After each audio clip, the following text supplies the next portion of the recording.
Here at 1 o'clock. Here, you have a live mic. Okay, if I can get everybody's attention, we're gonna resume with our public speakers. So, Mr. Miller, who's next at the podium? Your next speaker is Dr. Rebecca Smith, and she will be followed by April Donahue.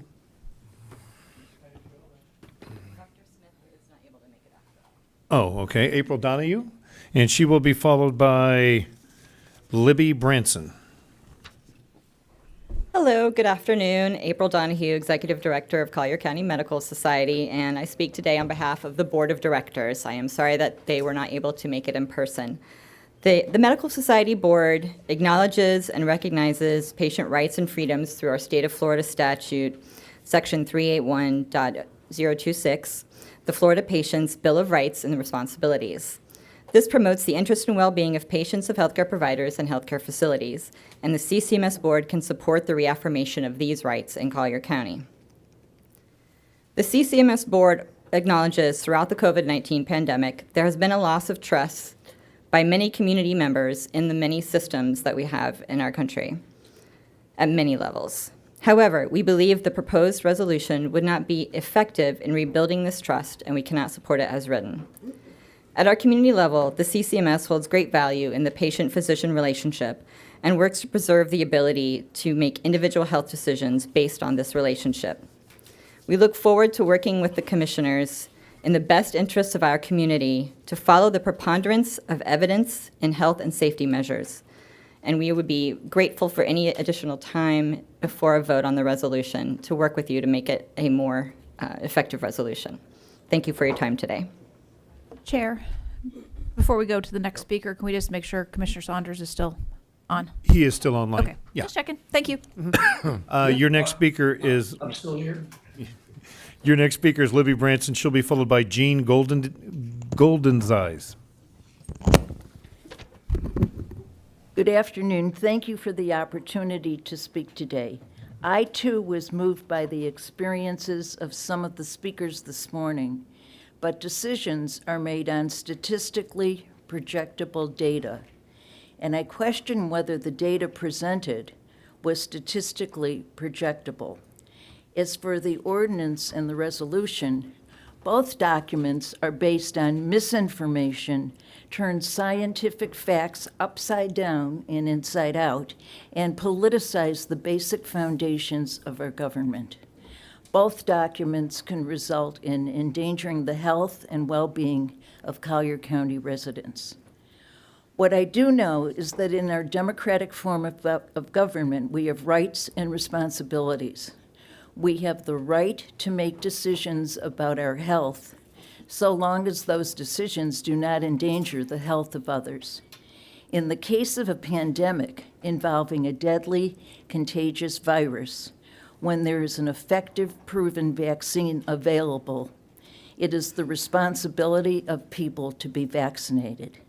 And it is the responsibility of government to facilitate the vaccination process. As a country, we can be proud of how polio, smallpox, and other deadly illnesses have been controlled. But we cannot be proud of how COVID-19 was handled. Never before in my lifetime have political leaders suggested sipping Clorox cocktails in lieu of life-saving vaccines, or opted out of federally funded vaccination programs. The proposed Health Freedom Bill of Rights ordinance and Health Freedom Resolution are neither healthful nor free.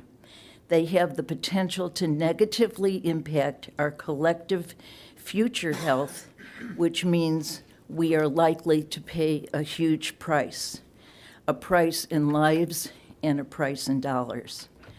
Of equal concern, these documents are wrapped in the language of patriotism, while suggesting that Collier County has the freedom to pick and choose which state and federal laws it wishes to follow.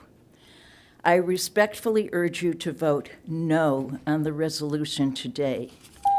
As for the ordinance, it's redundant with state laws. I suggest you shred it and focus on specific concerns such as affordable housing, our crowded roads, hurricane protections, and other things that are important here and now to Collier County. Thank you for your time. Your next speaker is Jean Goldenzeal. Don't see Jean in the room. Julie Wade. And that is the last two speakers I had registered, sir. Looks like they did not make it back from lunch. And nobody on Zoom or, Nobody on Zoom for this item, no. okay. I don't have any commissioners lit up, but I kind of want to call on Commissioner Hall to maybe just get us started with some discussion after you've heard all the public comment. As far as, I do want to say some things about the, just because we can't talk about it, I want to bring some things up on this resolution. I mentioned it, I mentioned the resolution is in case things change. The ordinance for Collier County is in case things ever change. The way that the Constitution is set up, we do have rights locally. As long as we have a constitutional sheriff who is willing to back the ordinances that we pass, we do have rights. We're not subject to the federal government. We're not subject to just state statute. We have, that's what local ordinances are for. So the first, whereas our federal, state, and health agencies have demonstrated a clear inability to be truthful, that's accusatory. It's very assumptive. It's we can see that, but as far as when I said earlier being facts, it's fairly assumptive. It's accusatory. The second two, the constitutional rights are violated. Yes, they have. We got forced on. Immunity protection to hospitals has been provided. Yes, that's true. The first 4 or 5 they can be assumptive or they can be accusatory. And the rest of them are just straight up facts. I'm fine with the assumptions and I'm fine with the accusatories in case anything ever changes. If that accusation ever got to be fact, I would want this resolution in place. So it's not like we're just acting today as these are just exactly the way it is today. It's in case it ever got that way. I'm not going to say we all. I can't say all. I experienced medical tyranny. I'm not vaccinated, never will be. I never caught COVID. I never social distanced like I was supposed to. Never even really washed my hands like I wanted, well, like my mama would want me to. Like Dot said. Yeah. Never once was sick, not one time. Spent a year and a half during COVID, in the campaign, shaking hands, talking to everybody. But that was my choice. And that's all I'm asking to be able to, for other people to do.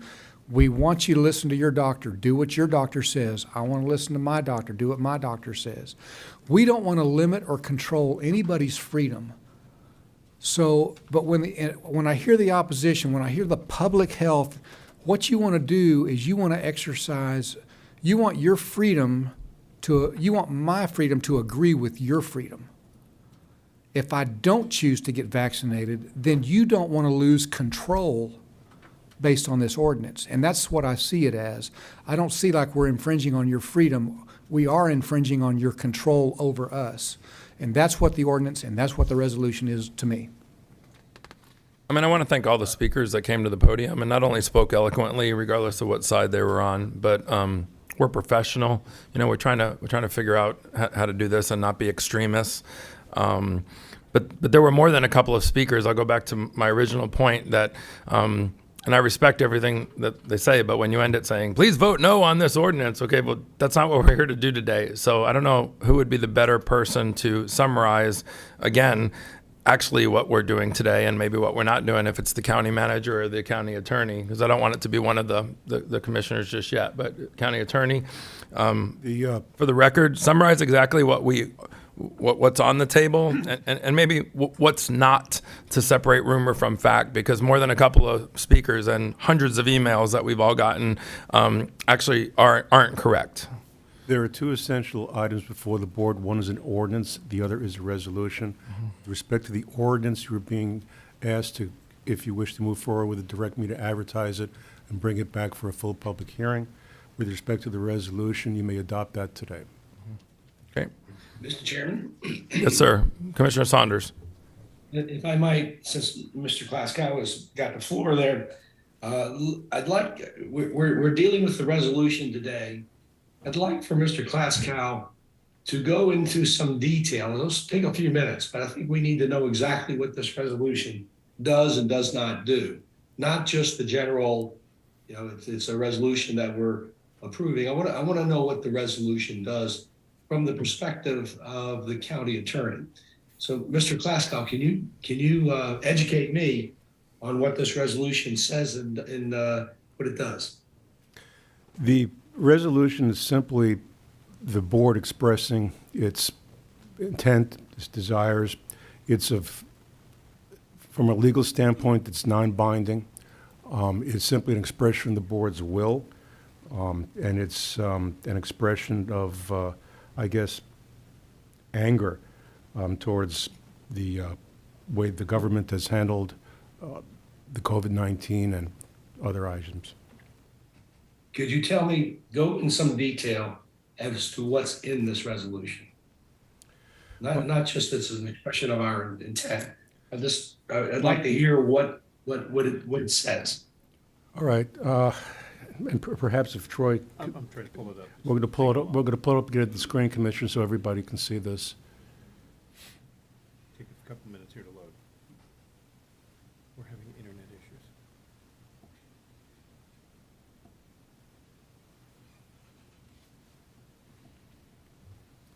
I mean, am I correct? I don't want to oversimplify, but the resolution is sort of the verbiage and the nice to have wordage, but the ordinance is really the meat, the directive. It's a little bit more of the meat on the bone. Is that a fair summary or not?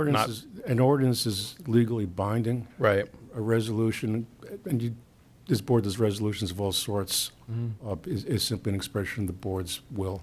Right. And we're having technical difficulties. All right. Well, I'll just go in order. The first thing that the resolution resolves that there's a right to no medical mandates, stating that it's unlawful in any circumstance to mandate any medical protocol, drug, medical procedure, et cetera, on any patient or citizen in Collier County. Again, this is not a legal issue. If the federal government gives a lawful mandate, for example, you had a smallpox outbreak, we would be bound by it. The second is right to no discrimination. It's against the law to discriminate against any patient or citizen based on their medical or healthcare decisions. The third, informed consent. We're asking that people be given their informed consent from their doctors without any interference by anyone. Number 4 is right to personalized care. Doctors and patients have the right to use any and all legally available therapies for treatment without reprisal or punishment. 5th, right to exclude third-party interference. This relates to the concept that we do not have to abide by anything that's not constitutional, nor do we have to abide by any directives from the World Health Organization or any other international body. The 6th is the right to not be refused care. All right. No pharmaceutical or medical institution can mandate a person's vaccine or health history status as a precondition to admittance, treatment, or right to intervention therapy. The 7th is the right to mental health review. No person in Collier County can be held for more than 72 hours without a judicial remedy in a court of law or in front of a jury of their peers. Now, I will tell you that there's a Baker Act that specifically preempts us in this thing, but this, again, is just the board's intent. 8, right of freedom of movement. Health vaccine passports prohibited in Collier County. Again, non-binding. 9, the right to medical advocate. Citizen patients have the right to medical advocates of their choice. 10, right to forego unlawful quarantine. It is unlawful to force quarantining on any Collier County citizen without a judicial remedy in court of law in front of your peers. All right, Mr. Klaskow, a couple questions in reference to the resolution. Yes, sir. Does this in any way prohibit a hospital from determining who has admitting and treatment privileges in their hospital? All hospitals have physicians that are on their staff. Does this interfere with the ability of hospitals to continue to determine who is capable, qualified to practice medicine in their hospitals? It does not. Now, does this in any way mandate that a physician who chooses not to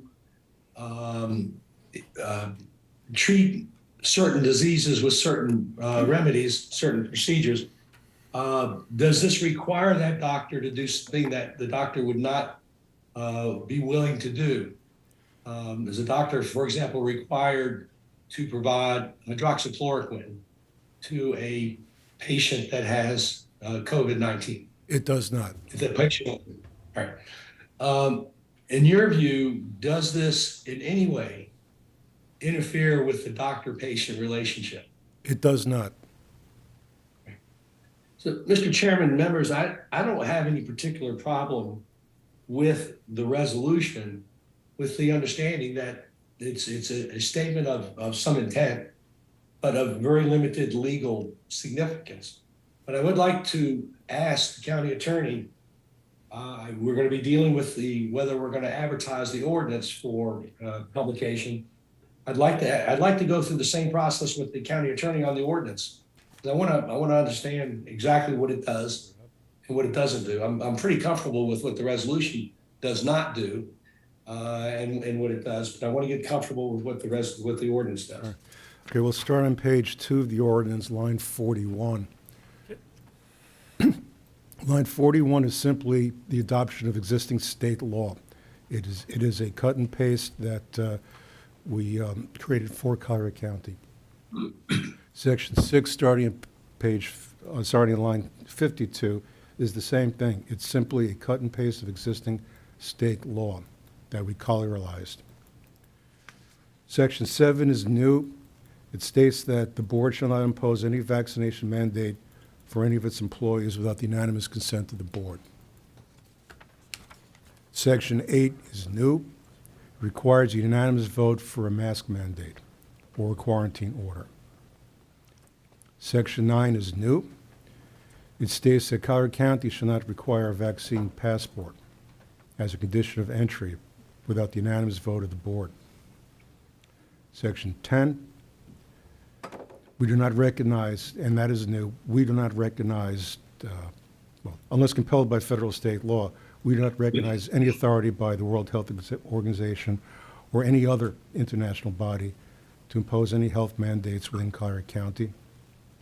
Section 11 simply incorporates the Florida's Patient Bill of Rights, which is extensive, into ordinance form. No changes to the state law. Penalties on this ordinance are consistent with any other code violation. They typically go to the Code Enforcement Board or the Special Magistrate. You would get your typical fines, $100 a day, $200 a day, et cetera. And that's it. Okay, and then, Mr. Klatzkow, in terms of, this requires a unanimous vote of the board to do certain things. This will sound a little strange perhaps to some folks, but to repeal this ordinance, if it got to a point where at some point in time, the commission wanted to repeal an ordinance that had these provisions in it, what vote would it take of the commission to repeal an ordinance that has unanimous voting requirements in the ordinance itself? 3 votes. Okay, so in your view, is there anything in this ordinance that basically changes existing law as it applies to Collier County? No. The only thing it touches on is the mask mandate. And the vaccine All right. passports and the vaccination of county employees, those are new. We don't do Forgive those. me, I didn't mean to interrupt. We don't do that, but yes. So those are All right, so I would say that, quite frankly, with that discussion from the county attorney, I don't have any particular problem with advertising the ordinance. But I wanted to go through this because I think it's important for the public as well as for the board to know, what are we really doing here? What are we changing? And it sounds like on this ordinance, other than those mandates in terms of masks and vaccines and things of that nature for our staff, we're not changing, we're basically codifying state law, which quite frankly is part of our legal regime anyway. So with that understanding, I don't have any particular problem with advertising the ordinance. Thank you. And I just want to, before I go to Commissioner McDaniel and then Commissioner Hall, just to piggyback on what Commissioner Saunders said, advertising, everything you just read, advertising the ordinance means we'll have more public discussion. We might change the wording of all this. So if we vote today to move forward to direct you to advertise and bring back for a public hearing the ordinance as you just read it, we're not saying we agree with every line on there. We're just agreeing to further the discussion, correct? It would be replaced, it would be placed as an item 9. Right.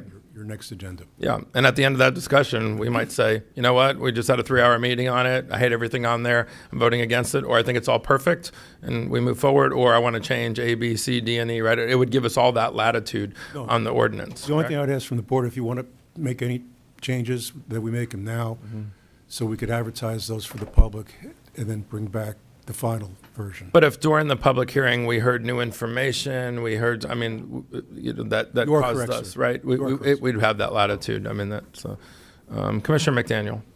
Yeah, I'd like to move this along, and because we have two things necessarily that we have to do today, and I want to ask Commissioner Hall to make the motion to bring back the ordinance, advertise it, and bring it back at a future meeting. I think a county attorney said our next meeting, but I make the motion to move the ordinance forward to public advertising and to pass the resolution. well, I don't do both, All right, so I make the motion to move the ordinance forward to public advertising. and I'll second that. Okay, so I have a motion and a second. All in favor? Aye. Aye. Opposed? Aye. Okay, so moving the ordinance forward for a public hearing has been approved unanimously. Now I have, Yes, sir, go ahead. on the second thing, Commissioner Hall, I have concerns with the resolution. And for those of you who were here during the event, I advocated 100% for personal choice all the way along the line. I have concerns with some of the extremities that are brought forward in this resolution, and I'd like to have some discussion with regard to these things. You already pointed out that the first whereas is rather accusatory. The third whereas, it talks about, it makes statements of conjecture, almost. The immunity protection, those things, we know those things were put out there just because of the lack of knowledge that was surrounding the vaccinations and the necessary treatments. I have real concerns with the fourth whereas, where it designates the vaccine as a bioweapon. It may well be, it's been demonstrated that or represented, I should say, that it could be construed as a bioweapon, but I have concerns about us. Didn't we remove that one?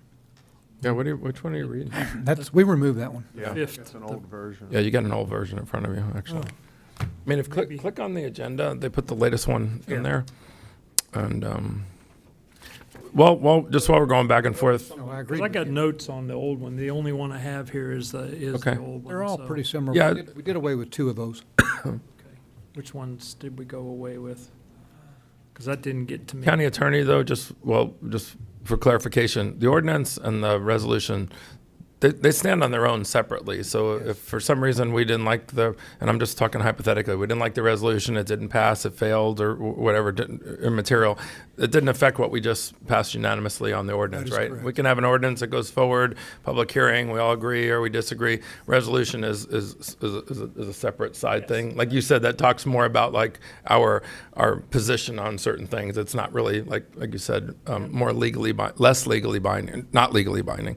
And Go ahead, sir. I understand the process, which was why I was trying to segregate the two and then have a discussion with regard to this resolution. But I need a minute to go through It's all yours. what's actually being presented, because all I have is this one that was given to me yesterday. So I'm going to go off of my old one. Has it been verified with regard to the clinical data, the amount of deaths and adverse cases and those sort of things that is represented in here? Has this data been verified?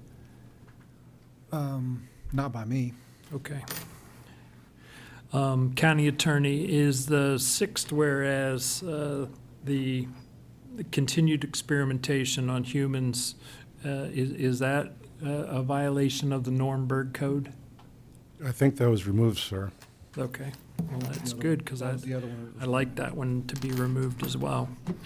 The seventh these aren't numbered, so you have to forgive me. The seventh whereas, I think it says the global organizations such as the WHO and the WEF, are not those organizations currently advisory organizations? They have no regulatory authority. They have no regulatory authority over the United States, no. Okay.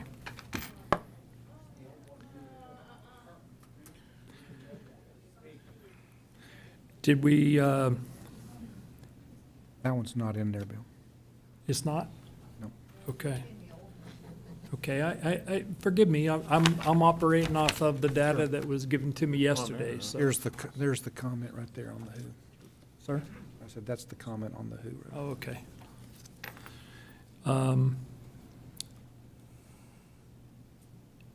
I have a concern with the representation that the United States and the state of Florida Constitution is no longer being upheld. I have an issue with that one. How about the whereas, is the FDA no longer requiring pharmaceutical companies to conduct animal testings? That's true. That is verified, okay. And then the balance, I didn't have any, I think the way I read the rest of the whereases, they were just reiterations of the Constitution of the United States and the state of Florida. Commissioner Hall, did you have something? You were lit up. I just didn't know if you have. Can I ask Scott on the Pfizer information? Sure. Mr. Kiley? Commissioner McDaniel asked me if we verified the data. You have to come on to the podium, Pfizer's sir. clinical data To on the whereas, and I said I didn't verify, but Yes, I verified it, and also I've shared it, commissioners, respectfully, I've shared it with you. You know, I think at least twice in emails. You know, we've also provided you guys with just an incredibly extensive study done by dailyclout.io. We gave you their whole book in electronic format that, you know, this data that's compiled in this book is the work of 3,000 plus doctors and scientists and biologists that have pored over the court-ordered Pfizer documents that were released. And so, yeah, the data is there. It is in your possession. Thank you. Thank you, sir. Well, if it's not a condition of approval, but it is a concern, and that's my representing that the Constitution of the United States and the state of Florida is not being upheld. I'm good to strike that. I mean, that's, Strike that, and I'll second your motion for approval. Well, I mean, I have some. Well, we can go to discussion as well, but So obviously the ordinance moving forwards goes without saying. We voted on that unanimously. I've said before in this seat, regardless of what the topic was, I'm not a big supporter of just voting on feel good things that do nothing. This resolution, I think, Scott, like you said, the county attorney, and it's arguable, but his opinion is something I think that did have merit. It starts off very angry and very accusatory, and whether I agree with that or not, I mean, voting for it means you're signing your name to every single thing on here. And realistically, to me, I think the bigger meat on the bone is the ordinance, and I'd rather burn brain cells on that. The resolution to me is a feel-good thing, walk out the door, hey, we think all these things went wrong, and I don't know what it does. And so it's the similar conversation I had on the 60-day rental ordinance, where I said, half the people at the podium said, well, it'll just make people feel better. This might make people feel better, but when I read this line to line, there's some things in here that are more than just feel good. They're very accusatory. They're arguable. There's people that I respect who came to the podium that would disagree with almost every single thing on here. I'm not saying I 100% agree with them or disagree, but I just don't know what the benefit is of this resolution. So I guess I'll ask either Commissioner Hall or anybody who wants to chime in. Why approve this? So approve this and it does what? Much like the 60-day ordinance. The only thing that I voted for that I thought was a feel-good thing, and it was more because I think because I am a veteran and a patriot, and was the Collier County Bill of Rights ordinance. But even then, that was just a reaffirmation of we support our country, we support the Bill of Rights. Collier County is going to lead the way. This is something very different, and there's some things in here I agree 1,000% with. But to me, you either agree with all of this or you don't, because voting for it means we're signing our name to it, and we're not highlighting the things that we agree with more. And there's some things that Commissioner McDaniel read in here that I had highlighted in mine where I thought, I don't necessarily 100% agree, but then more importantly, why? I think we just unanimously approved the bigger thing, which is the ordinance moving forward and having discussions. This resolution does what? If it failed today unanimously, I really feel like we walk out the door and nothing changes. If it passed today unanimously, nothing changes. It's just a matter of putting very, very specific and in some cases accusatory and angry things on paper. And I actually think that this is taken away from our discussion about the ordinance, which I really think is the bigger thing. So I'm not about just passing feel-good things because, I got 10 more emails saying I should do it. I'm reading this word for word, and I have to believe in it, and I actually don't in a lot of cases. And not because I disagree, but I don't see the value in passing this. And so I throw that out there as a question. Somebody educate me as to why I'm wrong. What is the value of passing this resolution? I know the value of the ordinance, and I'm going to burn a lot of brain cells on that. But the resolution restating these different things, some of them which are very, very specific, I need to hear a little bit more on it. Can I ask you what specific you're having? I mean, just how you sort of start out, like you said, Commissioner McDaniel, as you started from the top, you started to feel better the further down the document you got. I might be over summarizing, but the things at the top where we're saying, even the number of deaths and whatnot. So okay, I understand what Mr. Kiley said. Hey, that's all been verified, but I bet I could bring 10 people up here that say it isn't, and I'm saying so that makes it an unknown for me. But accusing our government of certain things and the Constitution, I'm not saying it doesn't have merit, but why? Why do we need to approve this? And I'm asking it as a question. I'm here trying to decide my position on this. I never come to the seat with a predetermined position. But as I'm sitting here reading the latest one, passing this does what? Doc? So I think the biggest thing we're trying to accomplish with both pieces here is to codify that local control is superior to federal or state control when things are being done that we don't want done. And granted, right now, we're not worried about mandates, right? But that's going to change. It might change next week. It might change 2 weeks later. Some new bug that comes out of a China lab is going to come our way. And the same people that benefited from this scare are going to be doing the same stuff to us because we didn't step up to put things in place to stop that. But don't you think the ordinance does that? This is my summary of this. And like I said, I'm being a little bit more, I don't want to say hypothetical, but I want to drive to a decision I feel good about, not just sort of keep score with how many emails I got. I think the ordinance does that. I look at this resolution, and I might be oversimplifying this. This to me seems like a summary of what happened and why we were so upset about it. And like you said, Commissioner McDaniel, some things happened that we had little control over, and then or little knowledge of, and then months later, of course, new information came, and it was like, wow, we made the wrong decision at the right time with the information we had, but we didn't have a crystal ball. So there was some of that.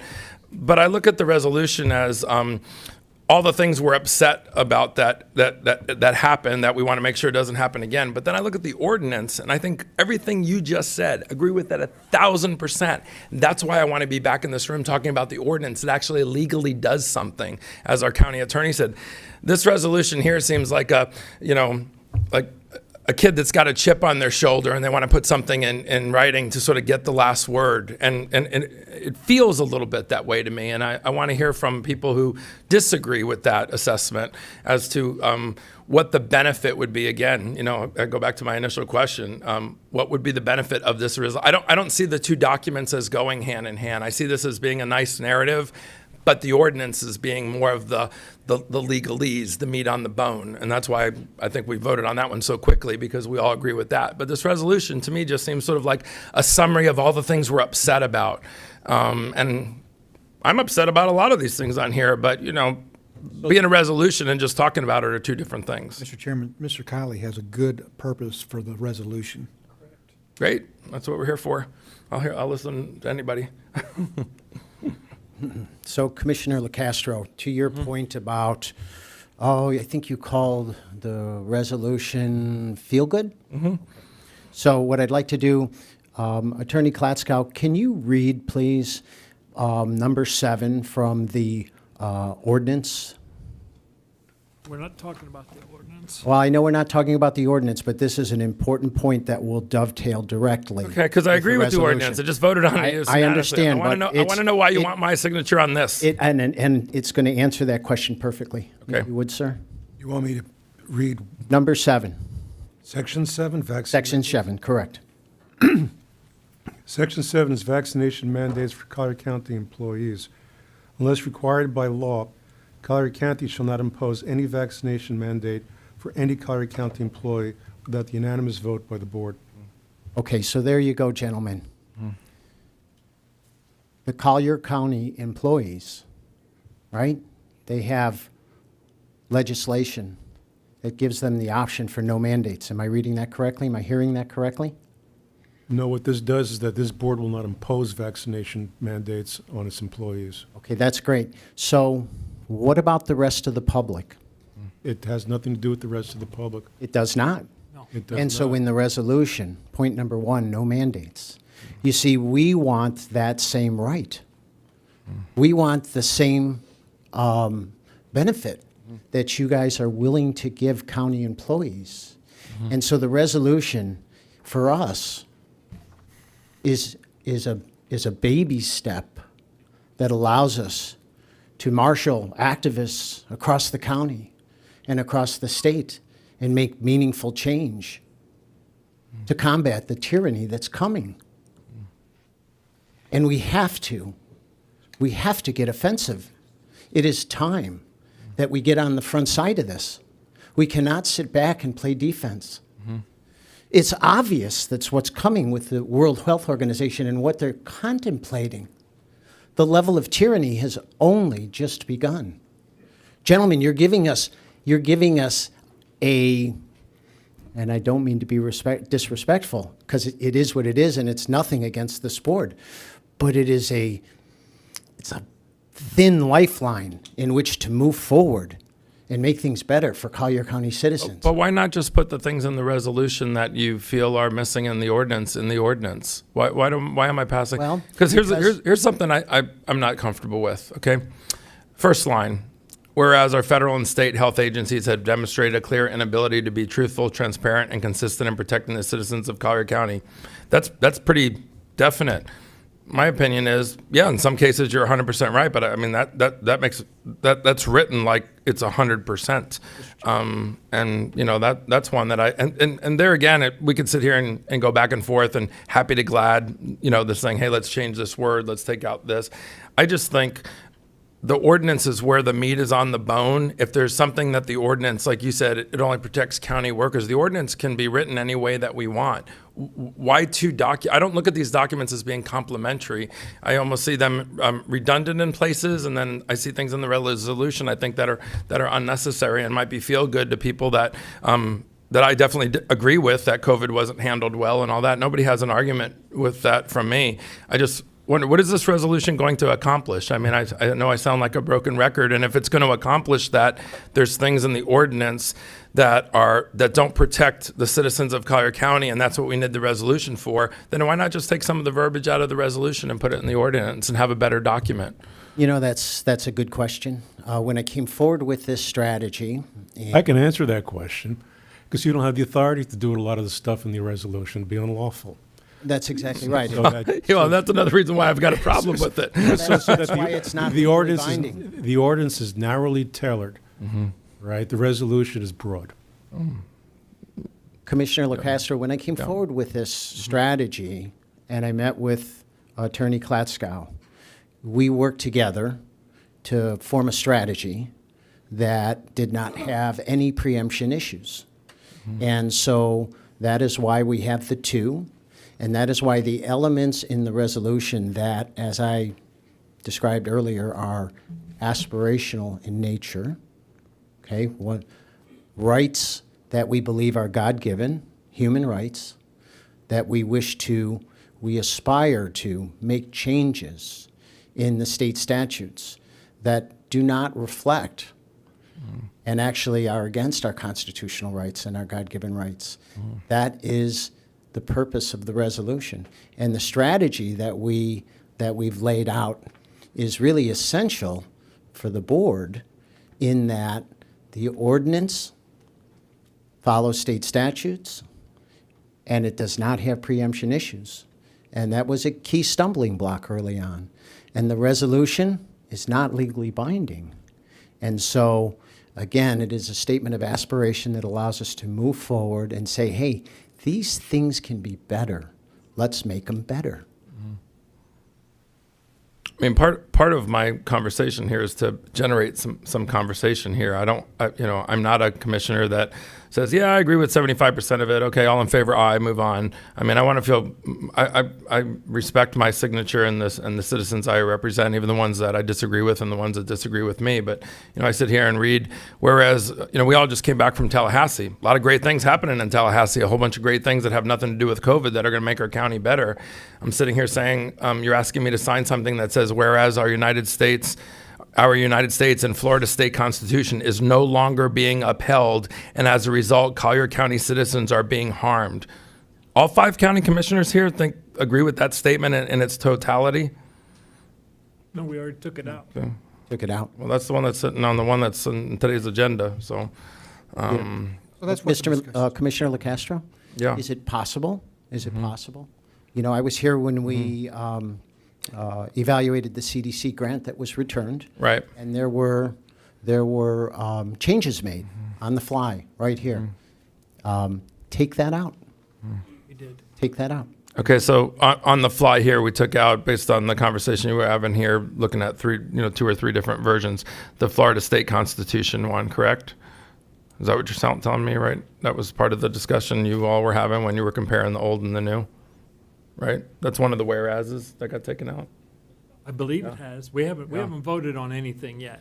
Thank goodness. That's where I'd just like to see That's the a most proposal. current version. I'm thinking that maybe we ought to I've got an idea. Yeah. hear from him, and then I'll give my idea if it's not better. So in the first one, we can say, whereas our federal and state health agencies have not demonstrated, strike a clear inability to be truthful, but have not demonstrated transparency and consistent in protecting the citizens of Collier County. I think we can agree on that. And in number 1, 2, 3, 4, 5, and number 6, whereas if global organizations such as the World Health Organization work to subvert the Constitution, and the Constitution, then these resolutions will, we can put that in there. Do you think the numbers on the Pfizer numbers are worth actually quoting the exact numbers there? Because unless we have, I understand what Mr. I could strike Kelly is that. saying, but I said that, and I'm just wondering what the value is. You could make that one hold its weight without sitting here, because also too, when we put something in there, we run the risk of people challenging it and saying it's not 12,023, and where'd you get 40? And I think the bigger statement we're trying to make in there isn't so much about the numbers. We know there are numbers; they're not zero, but it's being a little bit more, having a little bit better verbiage that really covers it in its entirety without being overly specific and then too accusatory, or the ability to be challenged, more easily. Commissioner, the whereas clause is precatory. You can eliminate all of them if you want, and then just get to the heart of the resolution after the now therefore be it resolved. Let me ask you this. We've done this here before, and I got some commissioners lit up, but I don't love doing things on the fly like this. I like seeing the piece of paper, and what we've done in previous meetings before is when we thought we were close, we've moved on to other topics, and then we've brought this back and had somebody go outside the room and type this correctly so we know what we're voting on, and we don't all have 5 different versions here and we're doing it on the fly. This is very important. I'd rather not do this on the fly, but if everybody thinks we can edit this on the fly, then I'm the lone voice. But we've done that before, where we've moved forward with the remaining business of the county and made this our last thing.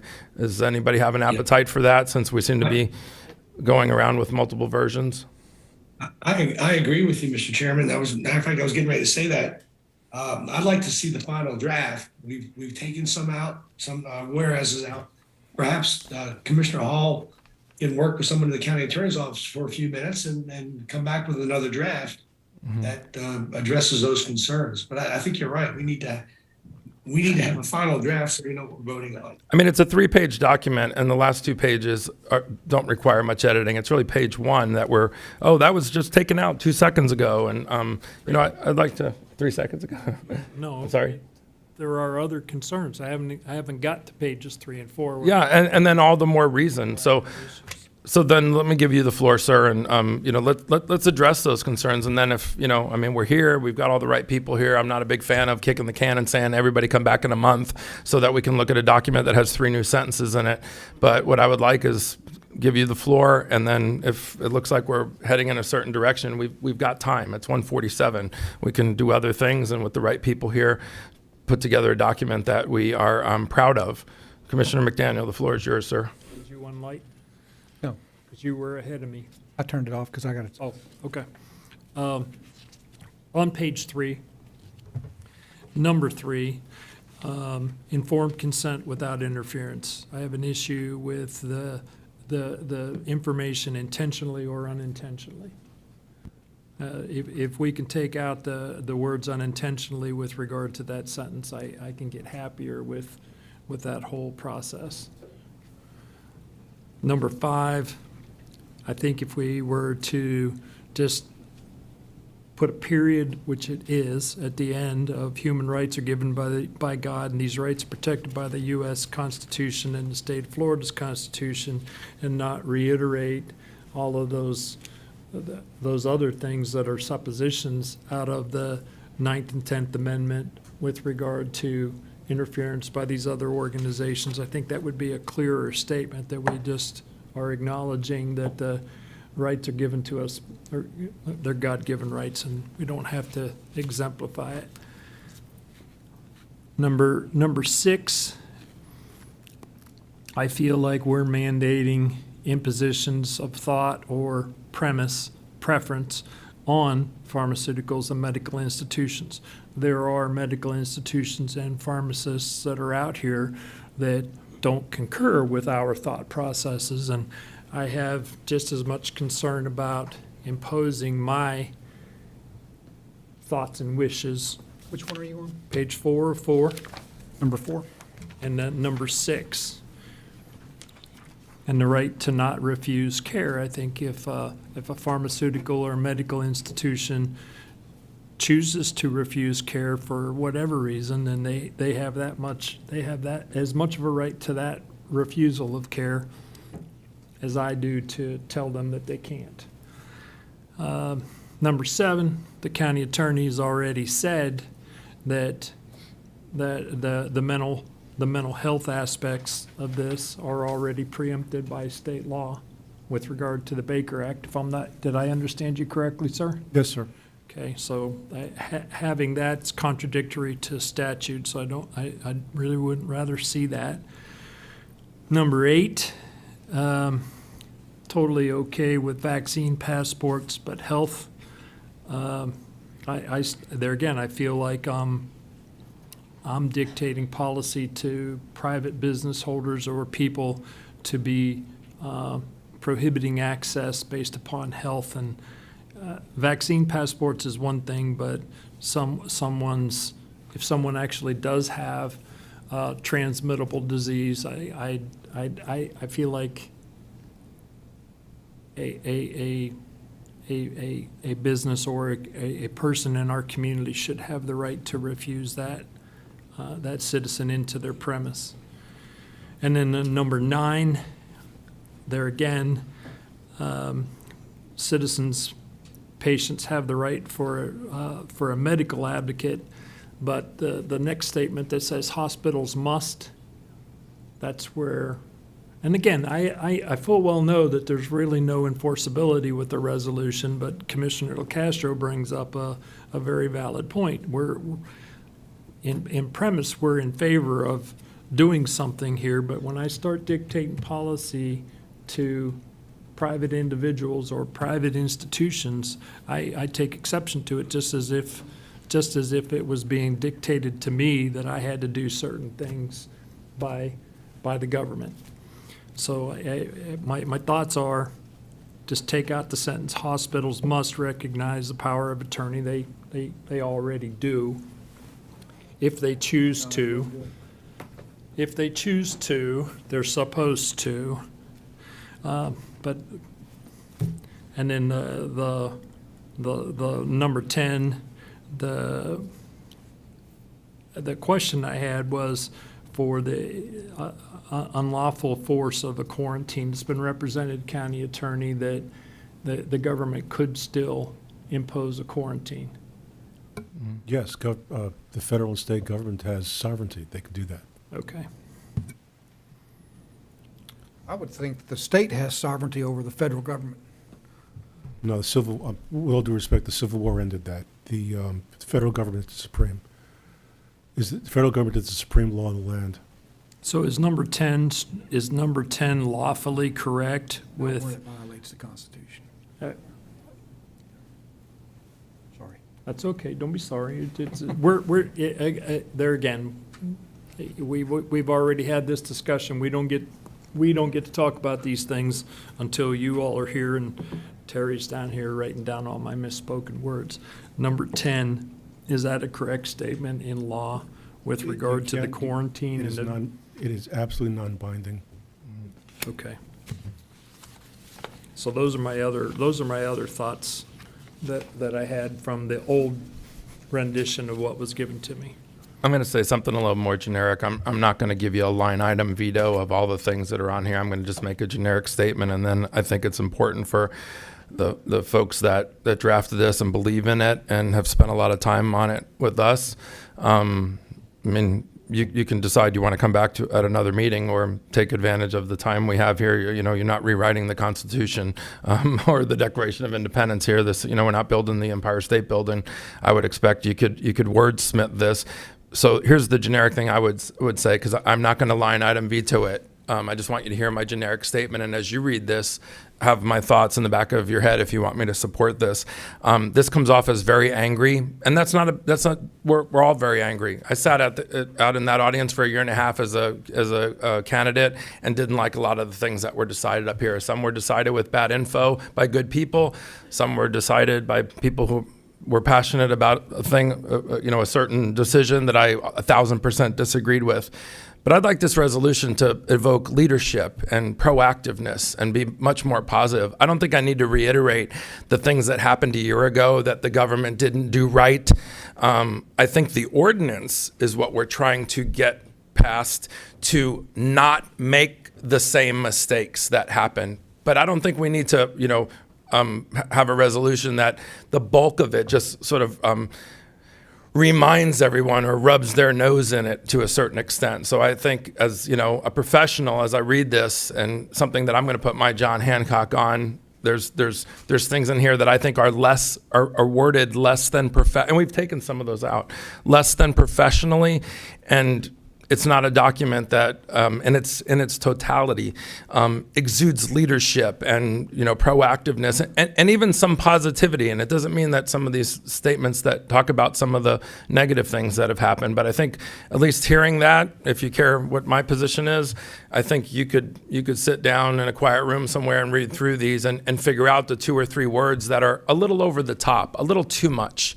And I would end this by saying, let's spend this much time or more on the ordinance when we come back here, because that's the actual thing. That's this is frosting, but it's still important because I don't want to sign something that I think is throwing spears at certain things that are either dusty and old and don't need to be rehashed or are arguable.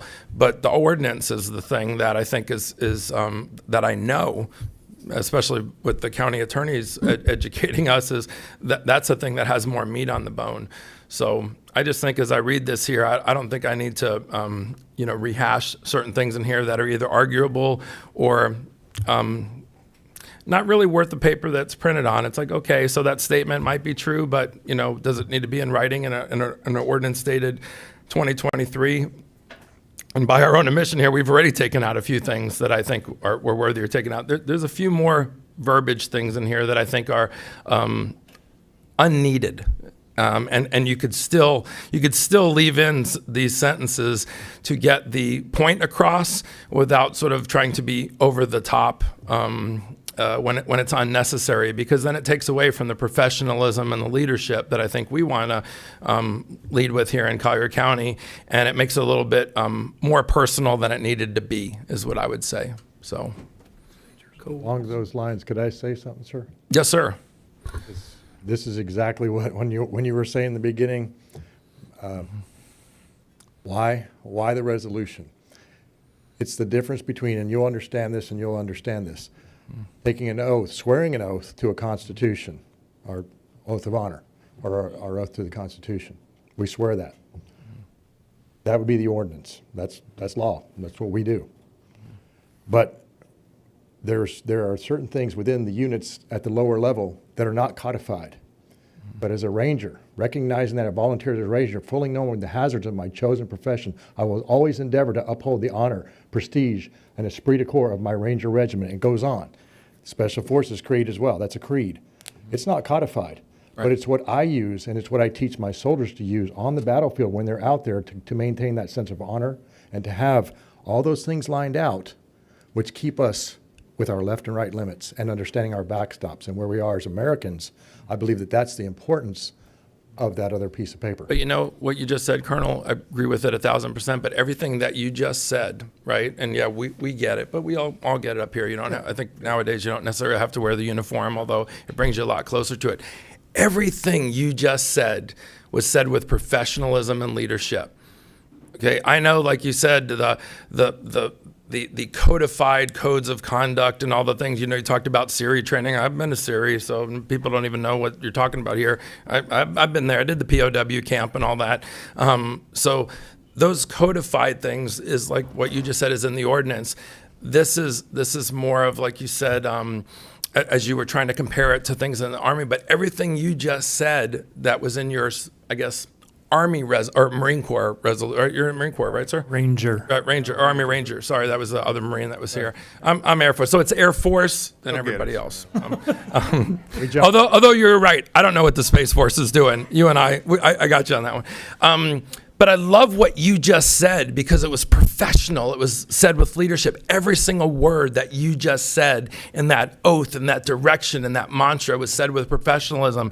If you want my support on this, I want this written by somebody that has that same kind of passion, depth, leadership, integrity.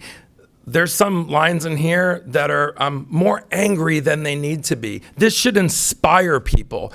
It shouldn't remind people of all the missteps that happened to your. I think everybody knows that. This should do more than just remind them of that. It should be both. And I think this document definitely has merit. I think you can get the verbiage a little closer to what he just said, which was a little bit more of, a little less of sort of spear throwing, a little more of reminding. What did somebody just say? Some people need to be reminded.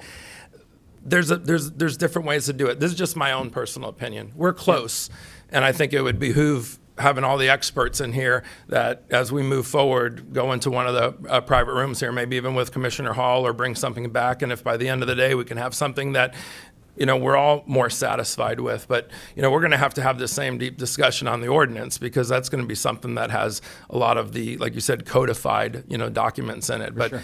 That guy should be on your small team here, because that passion and also that integrity and whatnot, I like to still see that in county documents. I'm not here to throw spears. I'm here to be a leader, and I'm here to be respectful, even on things that I'm angry about.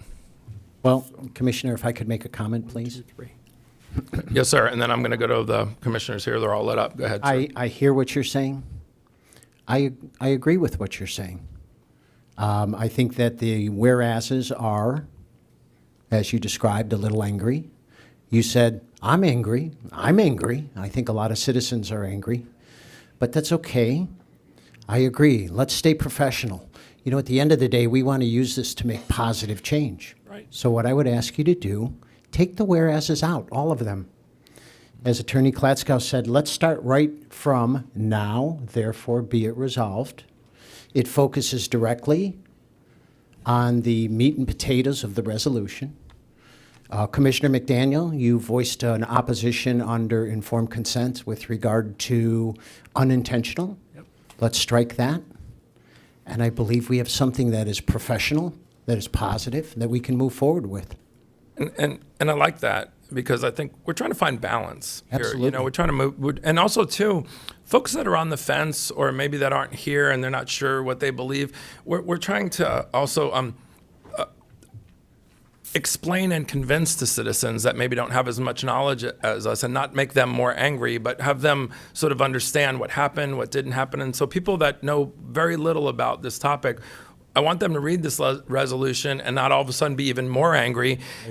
They may even disagree with it. And to your point, sir, when you said, let's start at the now, therefore, like I said, I'm not here to line item veto it.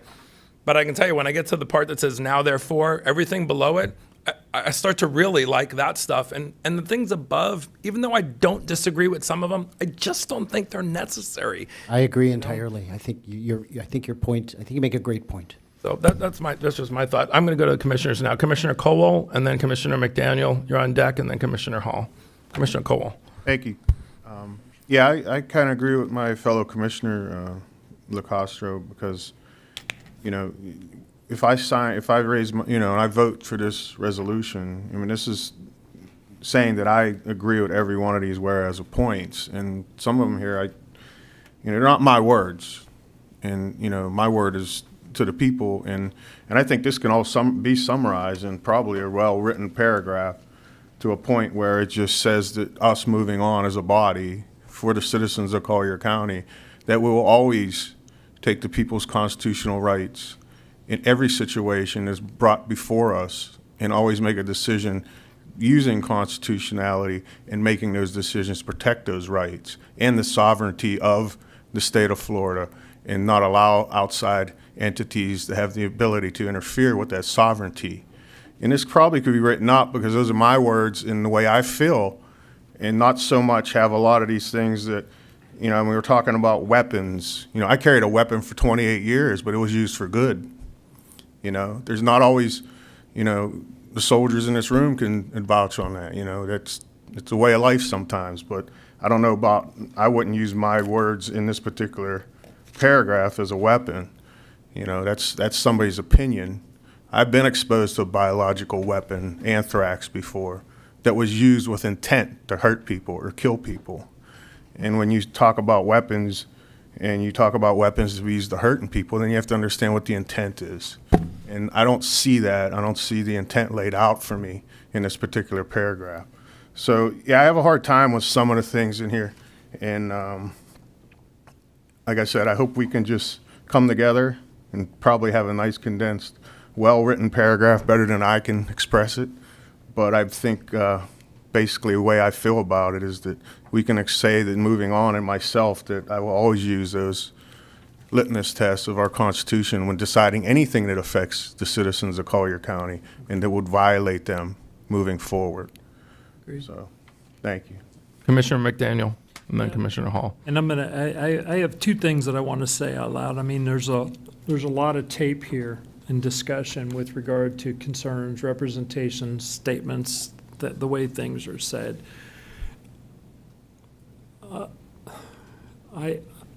My suggestion is we're going to hear that resolution, or excuse me, we're going to hear the ordinance at our next meeting. Why don't we continue the resolution for and until that date and vote on them both then with any final adjustments that are necessary? I can tell you on the draft of the ordinance that I have in front of me, there are things that I have concerns with that we're not going to get into today for and until we actually vote on it. I can share those with you offline, but my thought is, rather than you know, I was asked to wordsmith this and go through this, which I then found out was 3 renditions later of what's actually being brought forward today. So my suggestion is I'll be happy to hear the ordinance and have discussion about it, but my suggestion is let's continue the resolution aspect of today's vote and work on that when we Yeah, actually I would hear the concur with ordinance. that because like I said, I don't want to have a rush to judgment. I don't want to do something on the fly. This is a document that needs to stand the test of time. But Commissioner Hall. I agree. I would love to clean up the language. I didn't like the tone of it, and that's why I use the terms accusatory and assumptive. But we can do without that. I loved what Commissioner Kowal said, the opening paragraph. Just remember that. Remember what you said so we can include that. Did you write that down? Because I wasn't listening. Harry did. But no, just one statement like that will clean up the language where we can, where it doesn't sound angry and mean. And we can use this resolution to be leaders in the state from Collier County, where we can educate others. This is where we want to go. And you know, every crowd needs a leader, and I would like to see Collier County be that one. So I'm all about, I'll make the motion to table this, to clean the language up and bring it back when we look at the ordinance. So I'll second that. Okay, we've got a motion and a second. I have a comment. Okay, Commissioner McDaniel. And it's for you, Doc, or you, Doc. How do you feel about remdesivir? Oh, here we go. I was pretty clear about that. Yeah, you were. There's a reason why people call it remdesivir, right? So the amount of kidney damage that it creates and the amount of death that occurs shortly after getting remdesivir therapies, statistically, it's crazy that it's still being used. I got it. How do you feel about Paxlovid? I think it's probably not doing anything. Whatever minimization it does of symptoms, it seems that things recur the moment you stop it. So therefore, the solution is continue it longer. Got it. Okay. And as a class, those inhibitors that were used in the past during the HIV era caused a lot of harm long term. Long term, and I don't hear anybody talking about that. Well, we don't know. There hasn't been a long term yet necessarily. And for folks to know and understand, how many know my mom's in hospital right now? No. And from a personal standpoint, my mother was treated with remdesivir 10 days ago. I'm struggling with that. My brother had COVID, a four-tour Marine, Fort Tour Marine. My brother was treated with Paxlovid, who also had COVID. So you know the struggle is real for your decision makers. Credence is being taken for what you're sharing on both sides. I don't mean to segregate the folks, but I just want you to know that there's real struggles going on with the representations and the things that are being said. And that's one of the reasons why we want it to be right. Got it? Okay. My comments are done. You can call for your vote. Okay, so we got a motion and a second to kick this to the next meeting, tighten up the verbiage, and we will I think continue. continue. Kick's a little aggressive. Continue. I don't know. This has all been about aggression. See what it did to me? See how negatively I've been affected? Somebody give me a hug at 2:30 at the break. I'm going to need it. But we're going to continue this in the next meeting, and we're not delaying anything. You know, I like to always highlight this. And when we were in Tallahassee and talking about the veterans nursing home, we're talking about sliding the timeline. And, you know, we were all very clear with everyone in Tallahassee. We're not delaying anything. We want to make sure this is correct. We want to be proud of this. You know, to Commissioner Hall's point, and we've said it in here before, I don't want to just copy what other counties do. We'll know we got it right when they're copying what we did. And not mocking it or what have you. Got a motion on the floor to continue this to the next meeting with better verbiage, healthy discussion, and it gives more citizens a chance to come and speak about it as well. Motion and a second. All in favor? Aye. Aye. Opposed? Passes unanimously. No. Nope. No, go ahead. Listen, first, I just want to say thank you to all the commissioners. And you know, what I like about this, as much as I wanted to see something get passed today, is I think that getting the input from each of the commissioners, really you guys taking the time to, you know, reach into your heart and to really come forward with, you know, what you've seen over the last 3 years, and, you know, add your own thoughts and your own wording, and we'll work together to refine this so that it is really, you know, a resolution that we intend to go county to county, right, and strengthen unity and improve statutes in the state and really allow Collier County to be the beacon of freedom for Florida. We can do that. So thank you, guys. Yep, thank you. And I would encourage people that feel, regardless of what side you're on the aisle on, you know, share your thoughts with us, not just a bunch of angry emails, you know, saying vote yes, vote no, you screwed up today, you did great today. You know, we're trying to have a professional discussion and lead from Collier County. So we've got time to do that between now and the next meeting. And, you know, I know all of us welcome citizens sending us things, coming to speak with us, calling us on the phone, because we want the best document possible. And, you know, we've all decided collectively and unanimously to move forward to continue that discussion. Okay, County Manager, what's next? Item 9B. This item was continued from the June 28th, 2022 and July 12th, 2022 BCC meetings. This is a resolution of the Board of County Commissioners proposing county-initiated amendments to the Collier County Growth Management Plan, Ordinance 89-05 as amended, to address housing initiatives to allow affordable housing by right in certain commercial zoning districts with a sunset date, to increase density for affordable housing, to establish a strategic opportunity sites sub-district, and to increase density for affordable housing projects along Collier area transit routes, specifically amending the future land use element and future land use map, Golden Gate City sub-element of Golden Gate area master plan element, and future land use map, the Immokalee area master plan element and future land use map, and adding a policy to the transportation element pertaining to affordable housing along transit routes, and furthermore directing transmittal of these amendments to the Florida Department of Economic Opportunity. Mr. Mike Bosey, your Director of Planning and Zoning, is here to present. Okay, before Mr. Bosey speaks, I want to give the floor to Commissioner McDaniel. Just one point of clarification. Are we going to receive a report on the rock crossing job today in person? No, I don't believe so today. All right, well, because there were representatives here. Mr. Hubsman's nephew was right there.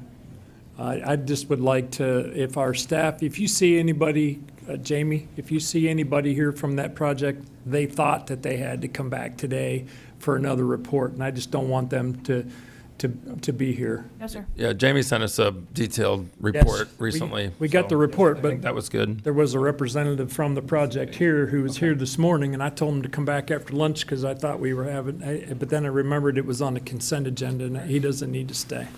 Okay. Thank you. Forgive me for interrupting. Mr. Bosey.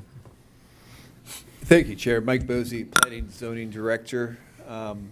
We're here today for the transmittal hearings of the GMP amendments for housing that is affordable.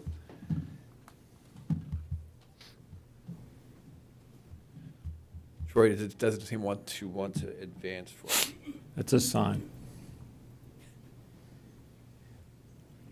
Just for our two newest commissioners, just a history lesson. Urban Land Institute developed a community housing plan for Collier County. In March of 2016, the board directed staff to develop a cohesive plan to meet the affordable housing needs of the county. They basically came together with a 35-member stakeholder group to meet, research, discuss options that could be utilized, encourage development of affordable housing. Brought in the Urban Land Institute in January of 2017. October of 2017, BCC reviewed, accepted the Collier housing plan, made recommendations to move forward. And in February of 2018, suggested solutions were presented for the BCC to consider, and staff began implementation of those recommendations. What you see on the screen is all the recommendations that came from that housing plan. A number of them, the light green were the areas where the board had at one point in time approved action from the staff to take up some of those suggestions. The bottom portion were individual initiatives that were not supported by the board, so those were left as they are. And then the darker green were suggestions that were suggested by the housing plan, wasn't initiated by the board, but was approved by the board at a later date for wage increases for staff, but then also the Florida voters in raising minimum wage. And what we're here today to talk about are the last four initiatives. The last four initiatives, and these were the ones where the board had a little lukewarm feelings on, but they've directed staff to move forward with them. And the first is streamline commercial to residential conversions. Second is initiate or incentivize mixed-use income housing in future redevelopment activity centers. And one of the things I wanted to point out, those two particular suggestions deal with commercial property, commercial zoning property, as well as the third one, create strategic opportunity sites. That's when you have high employment opportunity sites, allow for higher density housing to provide for workforce needs. Another of those initiatives that deal with commercial zoning. And then finally, increase density along the transit corridors. And one of the things that I would like to point out, as I said, 3 of the 4 of these initiatives deal with commercial zoning.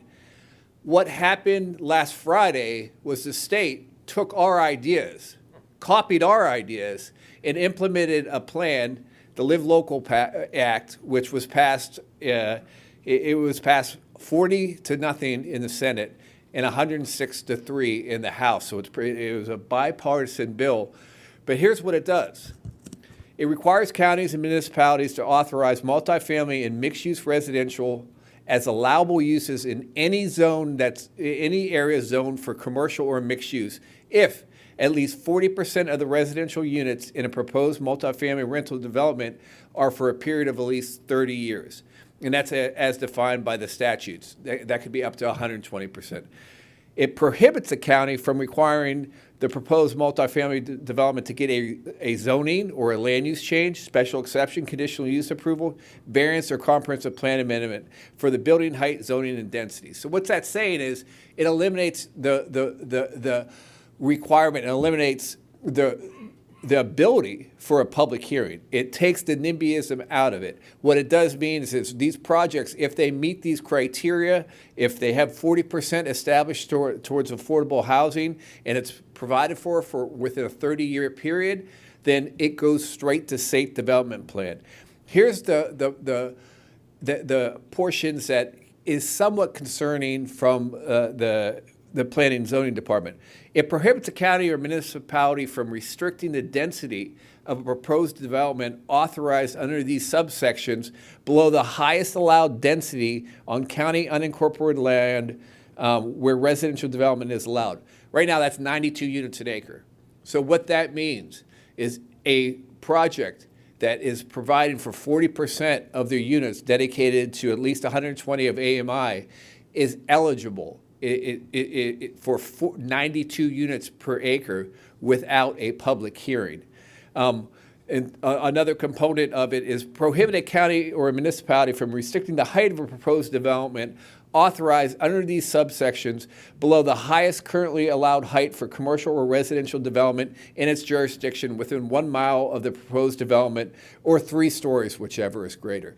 So what the state did is the state kind of undercut our GMP amendments. They said, by right, if you provide for 40% of your units to affordable housing, you're eligible up to 92 units per acre. Now, unless you have a structure that's pretty high in terms of close proximity within that 1 mile, your development standards, you're not going to be able to fit 92 units per acre in a 2 or 3 or 4 story profile.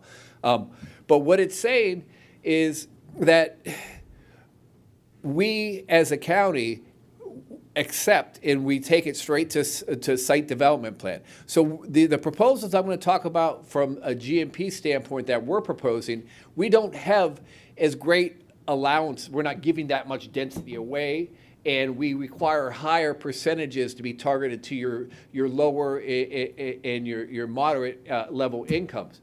So the one thing I will say what the state has done is they've created a much more enticing route for a development to go forward compared to these GMP amendments that I'm going to describe. Now, these GMP amendments that I'm describing that we're proposing for adoption or for transmittal, I believe that they still have some value. I believe that they signify that the county has been working on a plan to finalize the ULI plan of 2017 with the last of the recommendations. And the first two that we're going to talk about is underneath that conversion of commercial to residential and commercial mixed use by right. We currently have in the GMP a commercial mixed use sub-district, but it's not a mixed use by right. It has to go through a public hearing process. And what we've done, and what you can see at the top, it says existing compared to proposed. The existing allows for up to 11 DUs per acre to move forward through a public hearing process, and we're proposing to modify it based upon the increased affordable housing density bonus to go to 15 units per acre, and it does not require a public hearing. And this is on commercial 1, commercial 2, and commercial 3 zone properties. And at the bottom, you can see we've got also have an expansion of this. Currently, the C4 and the C5 properties are not included within the current subdistrict. We're proposing to not only make it by right, but to also allow for the mixed use by right with affordable housing within the C4 and the C5 properties. And those can get up to 16 units per acre, and no public hearing is required. The second is the conversion of commercial to residential subdistrict. And that allows for any of your projects that are, if you look, it's a little bit harder to see, but if you look at the red markings along the major corridors, that's where your commercial is. Those are your commercial that's consistent by policy. Those individual parcels would be eligible to convert to residential, but the requirement is the entire project has to be affordable, and it has to meet a public facilities. It has to meet a public facilities test, and if you do so, you can get 16 units an acre. As I said, compared to what the state's going to provide, it's not quite as enticing, but it's the same concept that we are proposing. The next, and I've always thought that this is one of the most important of our initiatives, and that's increasing our density within our activity centers and our interchange activity centers. Those are your Pine Ridge and Airport, your major intersections where your commercial activity is. Allow for the density, which is currently capped at 16 units an acre, to go to 25 units an acre. We know that with the advent of internet retail and the consistent changing amount of square footage that an area can maintain from a commercial standpoint, that there's opportunities within these activity centers. And I think across the street at Pine Ridge Sitters, you can see a 3 and a 4 story complex coming out of the ground and really having a sense of place within those activity centers. It doesn't, in terms of being able to add higher density to an area that's really associated with high intensity activity. And the beautiful part of the proposal is the residential development actually creates less traffic than the commercial attracts. So it's a downzoning in terms of the intensification of that intersection. We believe that this is a program that the marketplace will continue to want to take advantage of, and we're proposing that 25 units per acre. The downside to this proposal is it requires a public hearing, whereas the state's proposal, they can get that 25 units an acre without that public hearing. The fourth or the third of the initiatives is the strategic opportunity sites. This is only a GMP proposal, meaning it's allowed for by the GMP.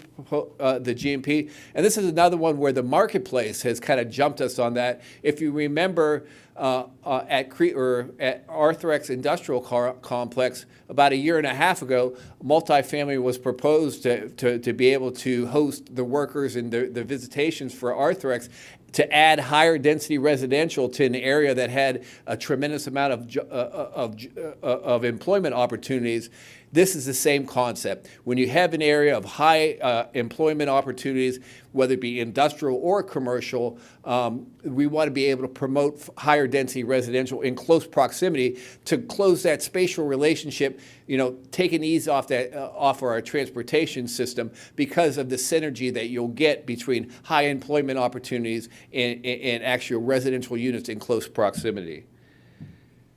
And then the last of them is the transit-oriented development subdistrict. And the way that this is proposed, and all of these are GMP amendments, when they come back to you, if you do decide to transmit them to the state, when they come back to you, they will be joined by the LDC amendments, so you can see the specifics, the nitty-gritty of how the LDC is going to implement these concepts.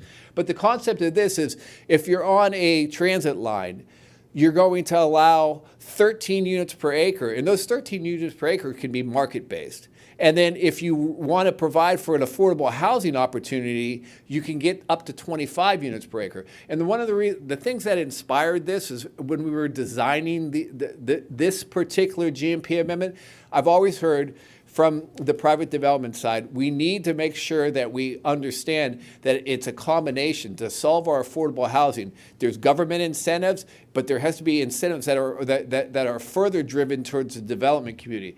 So what we're trying to do on this, if you have a TOD development, meaning a transit-oriented development, you're going to either have a existing bus stop within a quarter mile of your project, or you're gonna develop a bus stop within that quarter mile. And the kicker is 50% of the units have to be located within a quarter mile of that bus stop. So what that means is the project has to concentrate its development towards the transit station, and the number of units and the design of it is going to be oriented around transit use. And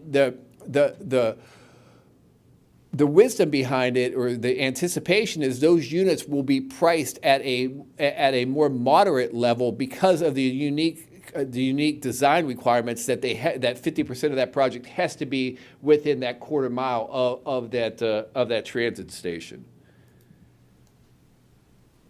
And this is just a kind of an estimation of the score sheet in terms of what would be the potential impacts if we develop this. And there was maximum participation. All the available commercial parcels and parcels along the transit line provided for. As you can see, within the first couple of the proposals, it's not a huge increase over what our existing GMP is. Those are just a change within the process. But then when you get from the conversion to commercial, it's a potential 177 units above what our existing GMP were allowed for. Activity centers could potentially have 4,789 additional units over what currently is allowed for. And then strategic opportunity sites based upon the available of greenfields within the urbanized area, you may have another 408 units above what the GMP allows for. And then the TOD, the transit, that's really where theoretically you could have a tremendous windfall of potentially 8 to 15,000 over the allowed current allowance of the GMP, but that's if every parcel along the transit lines were taking advantage of it. We know that's not a reality. One of the things that I did not put within the staff report, and that's or the executive summary, that was on me. This was taken to the AHAC last year. AHAC unanimously supported these and made a recommendation to the Board of County Commissioners that they to support the GMP amendments. It went in May of 2022 to the Planning Commission. It was a unanimous recommendation from the Planning Commission for the Board of County Commissioners to support the amendments. That's just a real high-level overview of the proposed amendments, and staff is prepared to answer any questions the board may have. Mr. Miller, do we have any public comment on this item? Yes, we do, sir. I have 8 registered public speakers for this item. Okay. Commissioner McDaniel, would you like to wait for public comment or speak now? Sure, yeah. Your choice. No, I'd be happy to wait for public comment. Let's go with public comment before we ask Mr. Bosey some questions. Court reporter. Sure. Is that? Court reporter. Oh, it is 2:30. Okay, let's do that. Yeah, we're at 2:30 break.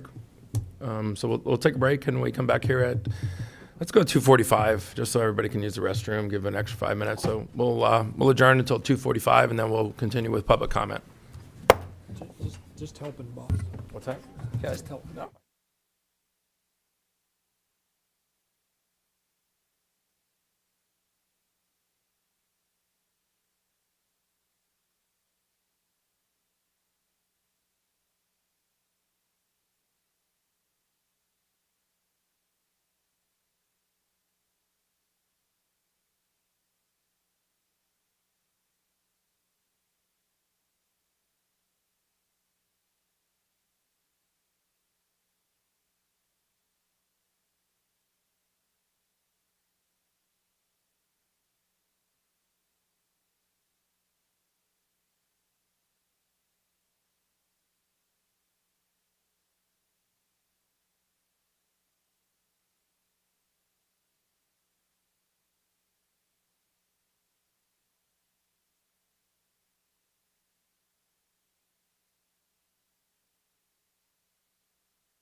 Chair, you have a live mic.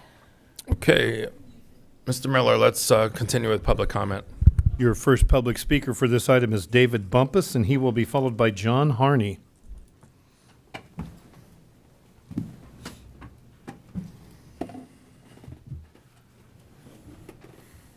Good afternoon, Commissioners. My name is David Bumpus. I'm the Vice President of Operations with Arthrex, based here in Naples. You're all familiar with us. It's always an honor to come before you to talk about the various projects and initiatives that are going on. Affordable housing being very, very dear to our heart, being a large local company, growing exponentially each year. I came before the board back in 2019 to talk about this very subject. And first of all, I'd like to congratulate everyone. I'd congratulate the staff, congratulate the board, because I really see progress being made.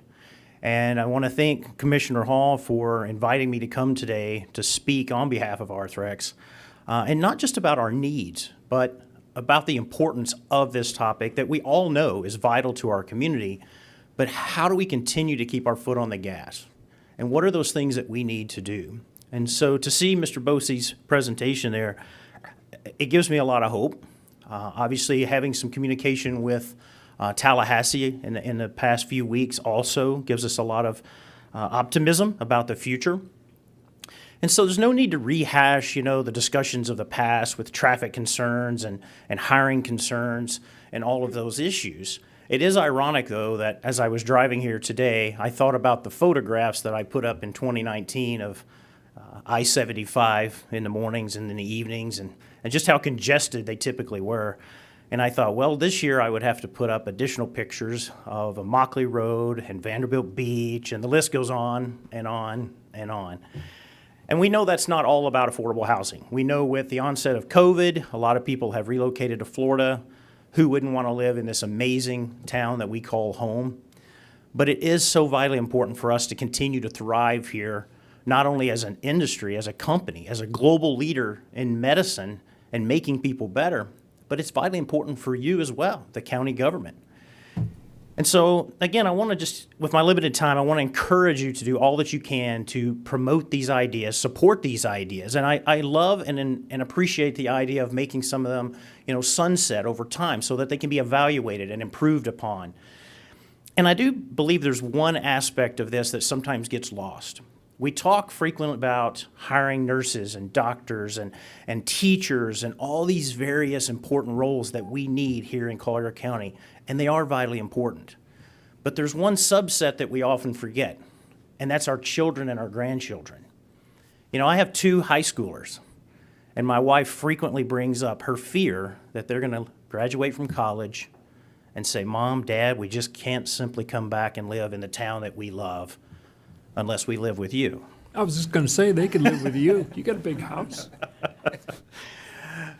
We all know that story, right? But the reality is that is a real issue we're seeing as a company, and that's why it's so personal, to all of us, quite frankly, and it should be personal.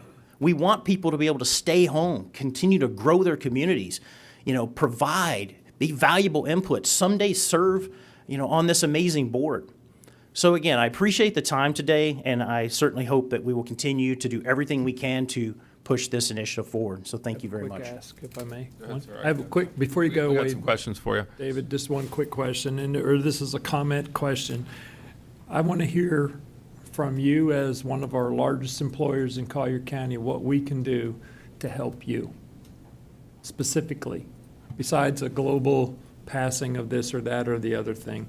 I want specifics. We have available money through the sales tax initiative. We have land holdings. We have a lot of other things, and we don't have to have that discussion today. But that's just for another time for me and you, and for anyone necessarily that's listening. Those are the things that I'm actually looking for: solution-oriented decision making. I appreciate that, Commissioner. Okay. And Commissioner, you've known me long enough that, Yes, sir. trust me, if I had a solution to solve this entire problem, you would have heard it long, long ago. But some of the focus that we're already applying, I think, is so vitally important. Looking at densities, looking at height restrictions, those are all going to be vitally important. Flexible use where it's never been flexible before. Again, I've lived in this community for over 20 years. I love and respect what we've built here, the beauty of it. Yet at the same time, we have to continue to look forward because things are changing. Prices are through the roof in all aspects. All of us here today could never imagine what rent would be in this town 10 years ago, let alone 20 years ago. And so I just think we have to continue to apply as many creative solutions as possible. The reality is providing money, not likely the solution, but providing incentives, looking at impact fees when feasible, all those different options should always be considered. And again, it's up to you ultimately to make those prudent decisions on behalf of all of us. That's why we've elected you. But again, I'm here more than anything to just encourage you to keep it as a top priority and keep pushing. And if there's something we can do as business, we want to know that as well, as you certainly know. Well, you're the one on the ground. You're the one that's seeing the obstacles and your capacities to hire, where your people are coming from, what they can and can't do.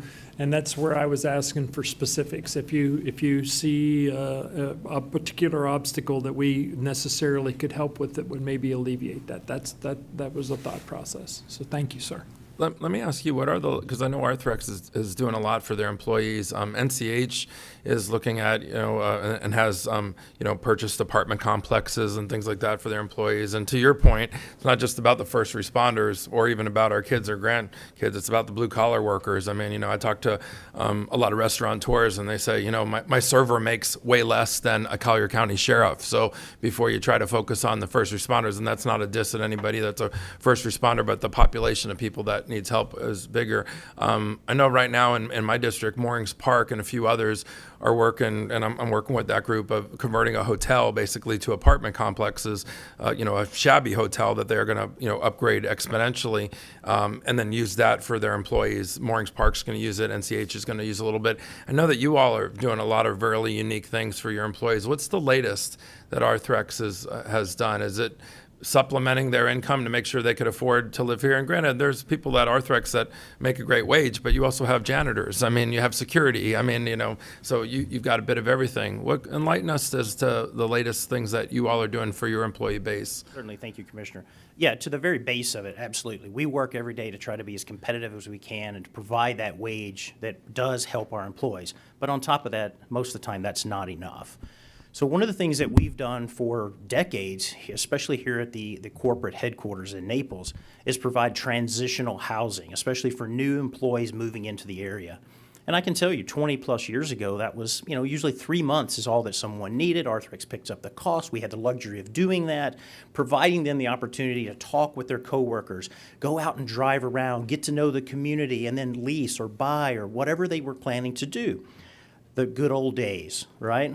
Yeah. Over time, that transitioned to 6 months. That's now transitioned to a year. And we have dozens and dozens and dozens and dozens of these houses, apartments, and condos all around the county. Okay. And so, it's quite a burden, but it's a necessary part of doing business in Collier County. And so you're still trying to provide people that opportunity to get here, to spend some time, whether it's save up money, whatever it may be.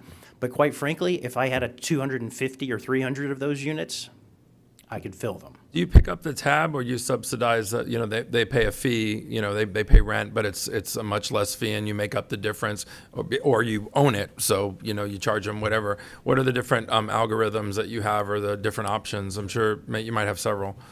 Typically, the way it works is quite simple. First 6 months is 100% picked up by Arthrex. And beyond that, then there's a nominal fee covering some of the basic requirements of that property. And much like NCH, Arthrex is currently looking for opportunities. We are in negotiations for an apartment complex, a small number of units in North Naples right now, again, to help relieve that burden. And I often think to myself, as important as that is for us and to continue to grow and blossom and be the company that we are and support the community in the way that we, certainly do, that's a roughly, 70, 80 apartments that someone else could be using, someone else could be renting. So we're hoping to continue to push forward on those, but the reality is, as we all know, supply is limited. Right. It truly is. and not everyone's an Arthrex or a Moorings Park, but what I'm being encouraged by is even some smaller mom and pop business owners. I've got a few on Marco Island that actually have bought some apartments, and their best workers are going there because they don't want to lose their. These are restaurateurs, and so they're sort of taking your lead or learning from everybody is doing it a little bit different. But I'm glad to hear. I knew you all were doing that, and you've just put a lot more detail into it. And obviously, it's a program that I'm sure is not getting smaller. It's either holding its own or it might even be growing for you all. I frequently say to people, if I may, Commissioner, when they ask me, why are you so passionate and always vocal about affordable housing? And I tell them, if you don't see the big picture is truly about sustaining our way of life here in Naples. You mentioned the hospitality and the service industry. I mean, that's the reality of it. And over time, it's going to become more and more challenging. So, Commissioner Hall? Thank you, David. absolutely. I wouldn't let it. Thank you, David. We were asking, I just wanted to ask, thank you, David, appreciate it. Thanks. Okay, next speaker. Your next speaker is John Harney. He'll be followed by Joe Trachtenberg. I'm John Harney, and I am a member of the AHAC as well as represent Habitat for Humanity. I have some census data here that shows that over the last 20 years we've added 4,000 or 5,000 residents to the county. If you look at the incomes for those residents, probably half of them, or maybe more than half of them, every year would fall into the need for affordable housing. So we are behind right now, but this is not a problem that we can solve where we build 10,000 units and we're done. We will continue to need new units for many years to come. First, thanks to Jamie French, Mike Bosey, Michelle Muska, and Cormac Giblin. This has been a long road, and they've worked really hard on these amendments, and they are very sound policies for smart growth for the county. Collier County, with this plan, does not have to build, own, or manage new affordable housing. The developer community will handle all that. There are no new county subsidies loaded into these amendments. The state of Florida will be providing the incentives through existing sale and ship programs, along with other incentives in the Live Local Act. Federal HUD programs will be used as they always have been. Children will have safe homes to live in. Growing up in a stable environment which is built with resiliency and has privacy improves mental and physical health as well as improves school performance. Graduating students will also have a better opportunity to stay in the county. Reducing commuting time for parents will enable them to spend more time with their children. This leads to better school performance and behavior for their children. Reducing commuting time and costs and living in an affordable apartment will help families with their budgets for health care and putting food on the table. Aging in place can be also supported with affordable senior apartments. Many seniors who have lived in single-family homes are ready to move to apartments. They no longer want to maintain their properties. They want to free up the equity they have. Many want to downsize their expenses while living near their extended families in the county. They want to support their families by babysitting, cooking, taking kids to activities, and running errands. Their help will also help their children go back to work. Many people are still at home because they can't afford to leave their kids at home. They'll get their grandparents to help. CAT will be able to serve these higher density neighborhoods. That's been spoken about by Mike. It was covered. There's an additional benefit for employers, and that is that people will stick around. Every employer, including Arthrex, has people who come here, they try it, they can't afford it, they leave. People are no longer leaving Naples. They're no longer leaving Collier County. They're leaving Lee County, Charlotte County. They're gone. They're out of here. They've moved clear out of Southwest Florida. They're not going to drive anywhere around here anymore. We have effectively created a situation where they can't afford to stay. May I have 30 seconds more? The Live Local Act is expected to be signed by Governor DeSantis in the next few days, most likely. The recommended code changes for Collier County work well with the new state law. There are some areas that the new state law covers. There are some that the amendments cover. In the cases where the state laws are already written to cover some overlap area. The state laws will be the ruling law. Please vote today to pass sending these amendments off to the state, and they will review them relative to the Live Local Act, and let's get this done. I got Thank a you. question for you, because you've been in this business a long time, and I'll have the same question for Mr. Trecklenberg.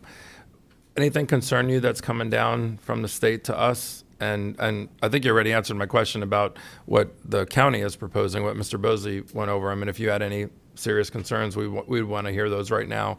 It sounded like you were, obviously positive about those, but anything you want to share with us that if you were king for a day, or you think that we might miss in the fine print, or? I am all for the Live Local Act. It is incredible. It is such a huge step forward from anything that's been done in Florida for affordable housing.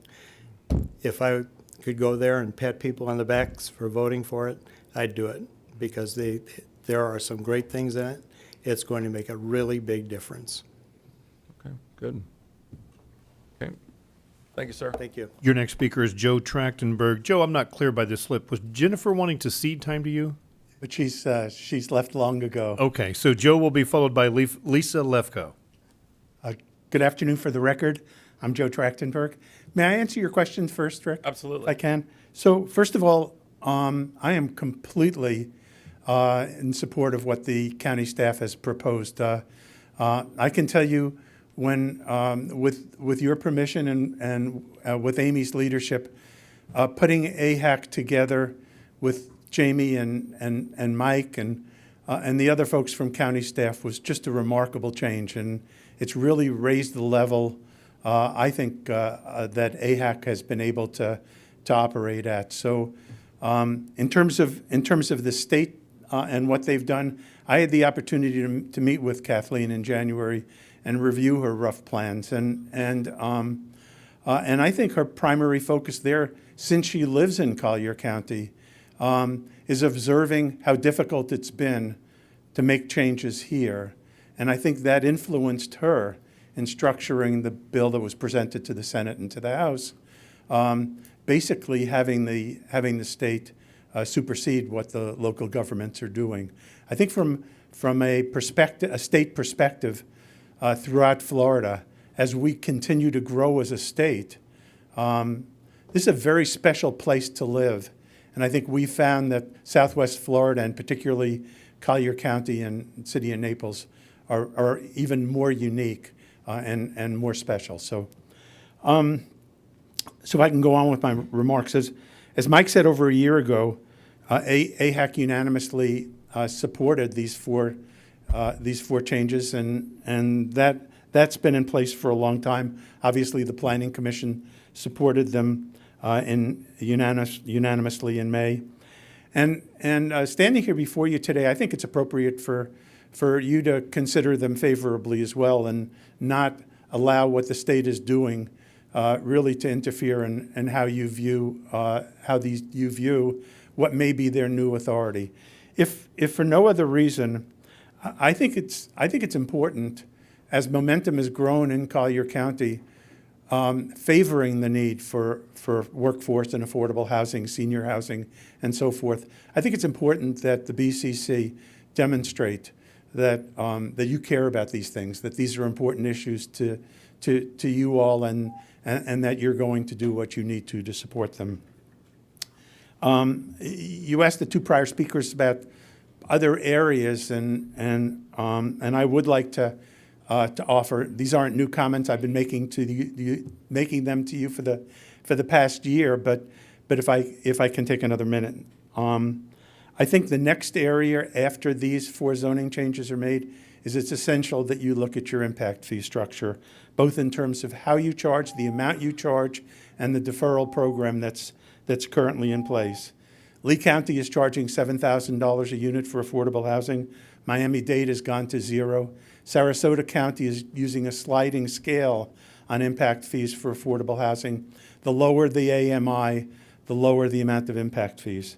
We're charging $18,000 to $20,000 a unit for impact fees on affordable housing, and we've got a deferral program that is broken. I think county staff recognizes that, and I urge you to reconsider the impact fee program. I think the best place to start would be the Golden Gate Golf Course and the housing that's there. Those folks need that funding, and this would be an ideal way to help make that happen. I know that later on your agenda today is considering the surtax money. The subcommittee that I appointed when I was chairman of AHAC made some rule recommendations. They'll be presented to you by county staff. I think they're terrific. I think they're exactly what you're going to want to see, and I urge you to approve those as well. I guess I have one last area that I really feel I need to urge you to look at. When we look at the distribution of apartments that are being allocated to affordable housing, virtually all are being moved in the 100% and 120% AMI level, whereas the de facto average minimum wage in Collier County is now $17 an hour, $35,000 a year.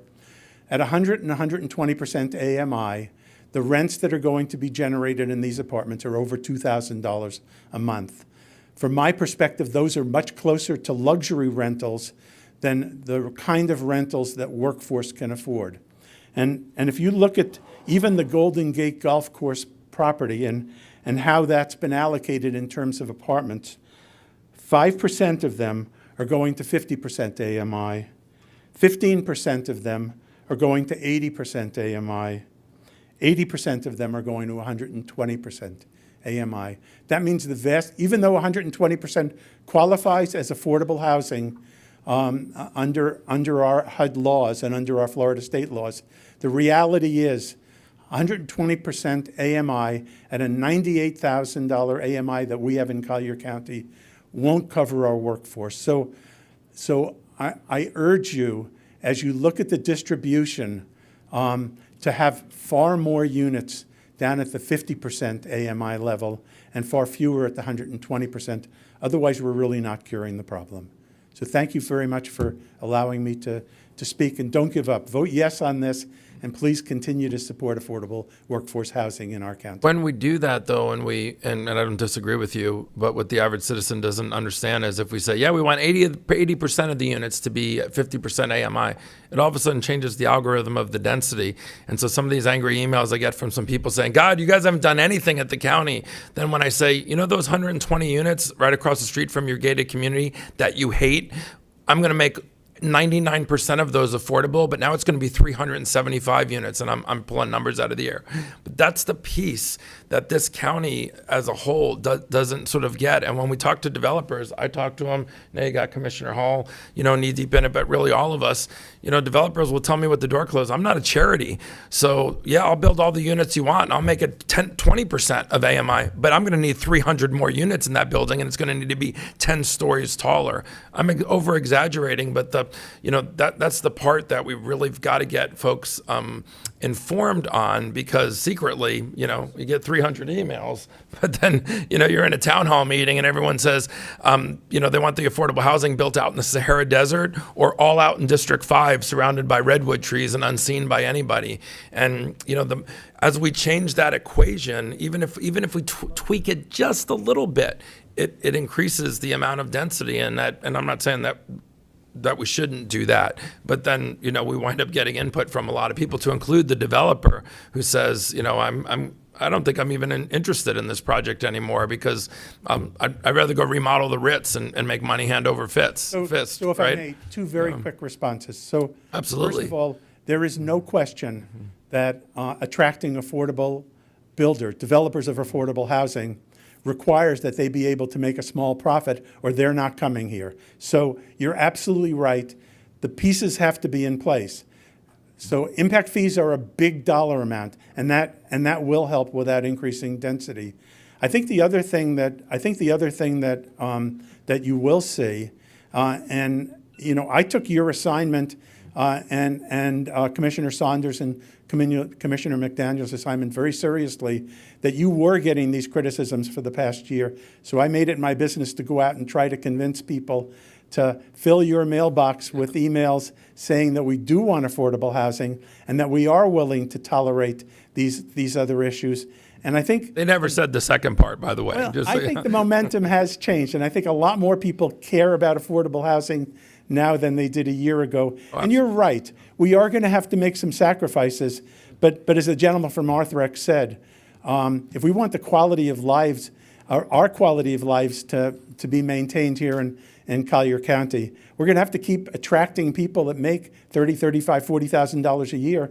You're not going to want to go into a restaurant and not be able to get a drink because there's nobody there to mix it. So it's all got to work together. Thank you, sir. Thank you very much for Daniel, did you have listening. something? No, Thank you. I just go on to our next. Mr. Miller? Your next speaker is Lisa Lefkow. She'll be followed by Joe Rivera. Good afternoon, Commissioners. For the record, Lisa Lefkow, CEO, Habitat for Humanity. So I want to just support all of this. We have been a part of the conversation beginning back after the ULI study. So this is an important moment for us to move these items forward. I want to be clear, these are not particularly things that are going to make a big impact for Habitat for Humanity. As your leading provider of affordable home ownership for Collier County's workforce. And that's partly because we are historically a low-density builder. Commissioner LaCastro, we actually are a developer and a not-for-profit. Perhaps the only one in town. Oh, definitely the only one.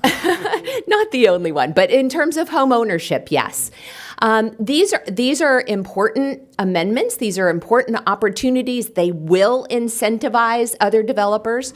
There is a lot of rental activity going on currently.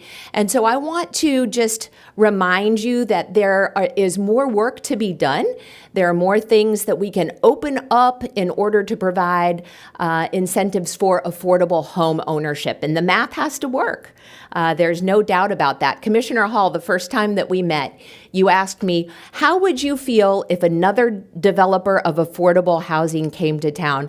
And I think I told you I would do a happy dance, right? I am absolutely here to say we've got to have more people. I'm not Sara Lee. We can't do everything for all people.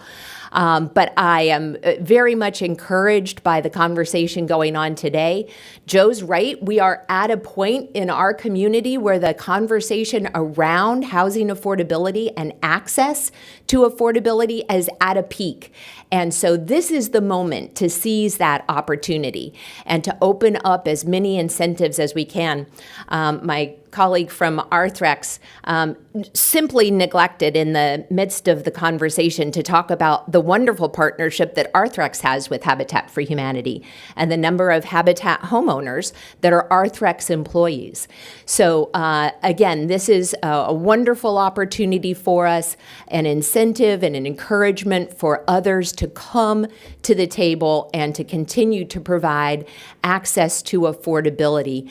The Live Local Act is critically important. It's a robust act.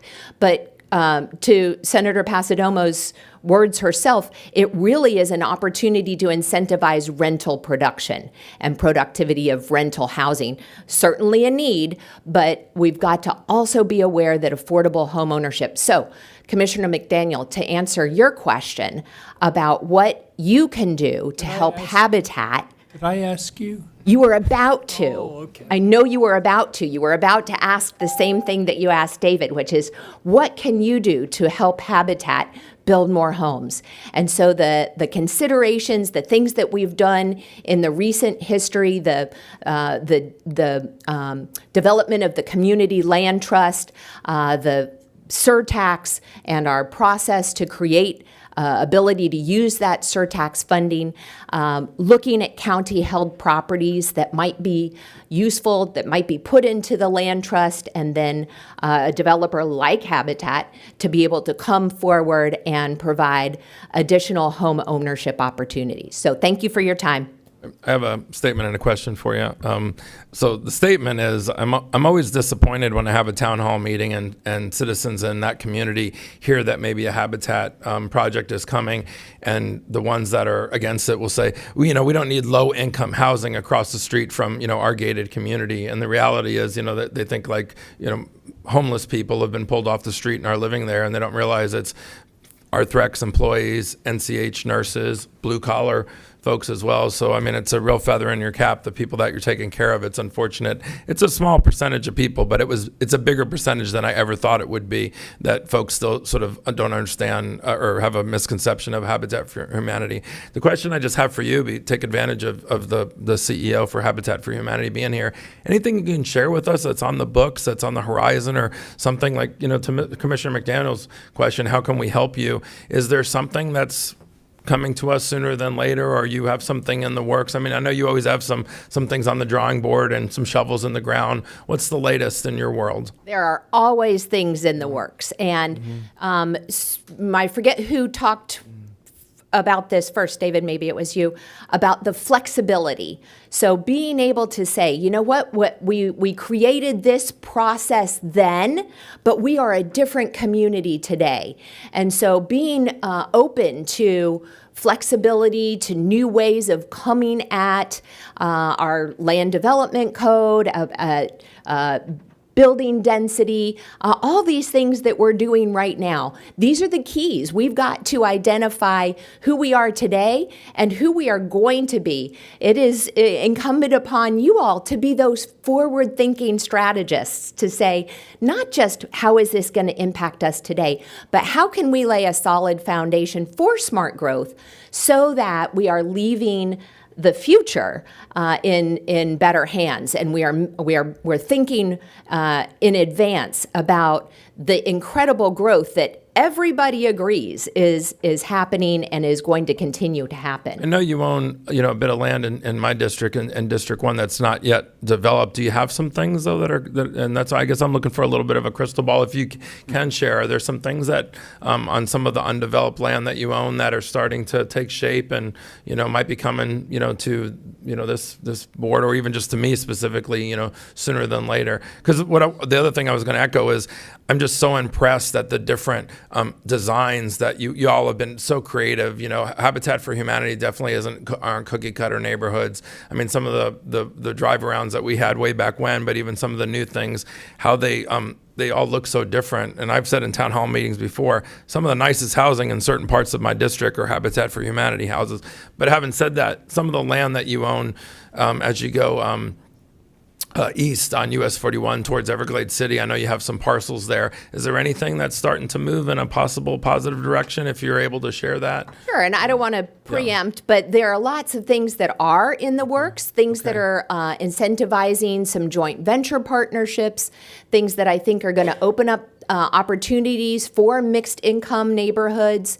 Obviously, one of the things that we are examining and taking a look at is the rural fringe and some of those elements in the rural fringe. And so, again, coming at that with a fresh eye and saying, look, is this something that perhaps we can look at in a different way? We set up this transfer of development right process long ago, and maybe there's a way for us to examine that again that makes more sense for who we are today and for the growth that has already happened. How can we begin to build around the commercial centers? We have a brand new Publix, right, way out east. And so now how do we look at that area and say, how do we build in a smart way so that we can provide access to employment that's close by rather than busing people to Marco Island from Immokalee? Right. Those days are, we're not in those days anymore. How can we begin to think about those lands out in the RFMUD in a way that makes sense and again pushes density into appropriate areas? So all things that again we're going to continue to work at and be a part of that conversation. Commissioner Cole has got a question. Good afternoon. Hi. I remember you came to my office and we spoke, and I have to say that some of the ideas and concepts and the direction you were going and with the conversation we had that day, I've actually spoke about it with other people, and I hope that you're still having these conversations with these other partnerships, because I really think that's a brilliant idea, and it's in what the opportunity for you to use properties you already own that you may not have the funds to build on. And, I think I was hoping maybe to hear a little bit more about that. But, I think this is something it's never been done before, I think, with your organization, but I think it's a brilliant idea moving forward. But so. Thank you. You'll be hearing more. All right. That's I've been Don't waiting. forget. I've been waiting. Well, so. it's on the schedule. Okay. So yes, and again, it's part. All of this is part of those incentives to create those joint venture opportunities where we can do more for everybody. Joe talked a minute ago about the focus on various income levels, and you remember that Habitat's primary focus is serving families that are making less than 80% of the area median income. There's a little flexibility there, but just as an example, earlier today when we thought this item might be heard before lunch, there was a prospective homeowner here, a mom and a family who has been approved to purchase her Habitat home. She's self-employed, so she had a little bit more flexibility in her schedule. Her husband is a wallpaper and tile installer, but she wanted to be here to tell you her story of her struggle to find affordable housing and the hope that is now part of her family as they look forward to purchasing a Habitat home. So again, thank you for the acknowledgement of the new designs. We've really put a lot of time and energy into designing neighborhoods, to your point, Commissioner LaCastro, so that people drive by a Habitat neighborhood and don't know that it's not a market rate neighborhood. It looks like a market rate neighborhood. So that is absolutely our dedication, our commitment, not only for the community, but for our homeowners, to continue to grow that pride of home ownership. Owning a home creates that long-term stability. It builds equity.